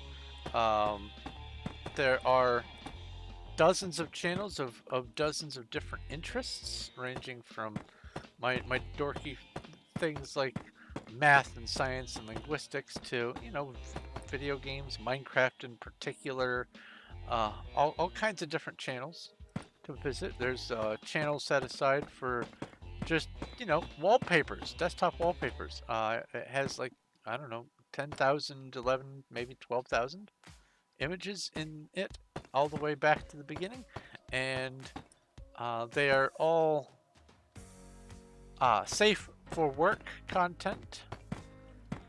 As a matter of fact, there is technically still I guess an event that is tied to the wallpaper server, where I was having people nominate wallpapers for me to try to build them in Minecraft. And one was completed before I guess, well, I didn't really so much stop playing or anything like that. It's just only one was really nominated that had any oomph to it. I mean, there were some small ones that were nominated-ish, but I did manage to at least finish one mega build that was a wallpaper, and it was a whole fantasy city, and the person who nominated it called the city Cataracta, because Latin word for waterfall is cataract. And it is a castle city that straddles a waterfall, and it was a lovely piece of art, and building it was great. Took a long time though, but I have an itch to build things from that again, and would love to do it, especially considering that the server that I was doing it on is still up, and until it goes down, it's still available for me to do things and practice stuff and actually make builds on. I am going to probably extract the builds to maybe a like individual builds, extract them to schematics and make those available if I can. PV2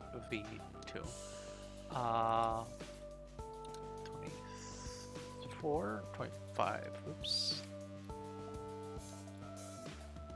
But yeah, there's a bunch of stuff going on the server. YouTube channels are being piped in all over the place. I have between 500 and 600 YouTube channels of things of my interest that are scattered throughout my Discord. And there's also just a bunch of people like us who just, you know, hang out, lurk, post things occasionally, and just have a good old time. And if you want to join the Discord, there's a link in the description. Remember to pick a role, because if you don't, then what will happen is you'll join, you'll go, oh, there's almost nothing here. He lied to me. And it's because you don't have a role. You don't get to see the actual Discord without picking a role. Once you pick a role, you're on it for good on the server, and you can access all the different things that are going on, post your content, share your memes, whatever you want, and there's just a lot of space for doing it. And you are welcome to join. Become a member of the Discord if you wish. Also, I have a Patreon, and ever more often, things that are worth having, worth using and doing, aren't free. If I want to continue having the YouTube feeds coming to my Discord, that costs money because I have to use the premium version of Dinobot in order to do that. I would like to make other things available for the Discord if I can, and that's gonna take nitro, and that's not free. Thankfully, because Twitch has decided to shoot themselves in the foot on some things all at once, I don't have to worry about saving up to get the premium version of Streamlabs Ultra here, because now Twitch has decided if you are streaming on Twitch, you are not permitted to stream on a similar platform, which includes YouTube. So I can't multi-stream, and that's really the only thing that I wanted to get Streamlabs Ultra for. So thanks Twitch for making a bad decision, making it so that I can save some money. But other things do cost money, and anything that you might be able to offer, even $1 a month, would be terrific, and it would go a long way. And people who are able to support at the $10 a month level, the Lapis rank, get a free signed copy of any new books or anything else that I publish, just mailed to them for free, or emailed if it's a digital thing. So if you want to help support the channel and help me to be able to offer better things for you guys, then a little bit of help goes a huge long way, and it is greatly appreciated. But this brings me to the end of today's build. I have finished the 3 tier 3 Menger Sponges that I had set out to finish. 1, 2, and 3. All of them are done and hopefully correctly illuminated, and progress is being made. Next time I stream, I will on this project, I will be starting back over here, and I will start in this big mess, and I will turn this into a row of more of these tier 3s, and then I'll do this one, and then I'll do the in-between, and once those in-betweens are done, this will be 3 of the tier 4 Menger Sponges done. That would be 3/20ths, or a little over like 12 or 13 something percent, maybe 14 or 15 counting all the rest of this. A long way. So yeah, that's neat. Anyway, I'm going to go ahead and wrap this up so I can get some food, take a little bit of a break, decide if and what I'm going to stream afterwards. It is already 10:30, so it may not be a huge stream. I may just do a stream for the people on my Discord, which I do that a lot too. Like I'll stream here on YouTube, and then I'll afterwards I'll stream just to people on my Discord who are either YouTube followers or Patreon members or just members of my Discord. Um, and that gives you an opportunity to hang out and talk back sometimes. But I'm going to go ahead and wrap this up. Thank you very much, all of you who have been hanging out and watching and spending time with me. I look forward to doing it tomorrow and every day thereafter that I am going to be streaming. I enjoyed being able to give you something to listen to and or look at while I am working, and I uh, love the opportunity to be able to share my project with you guys. If you like what I am doing, please remember to leave a like on the video, and if you have questions, comments, or suggestions, leave them down in the comment section. I don't know if you can comment on the stream and it shows up on the video afterward, or if you have to wait for the video, but whatever. If you want to leave a comment on the video, wait for it to go up as video format, and there you go.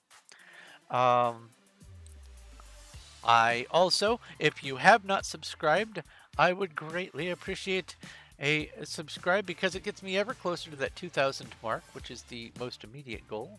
Thank you, Bow Now, however it's pronounced, and Johnny Kirk for subscribing today. You both are lovely and welcome crew members, and I appreciate your presence. But I am going to get to the food situation. So thank you once again for watching. Let's see here. This is Thorn of Night, and I will talk to you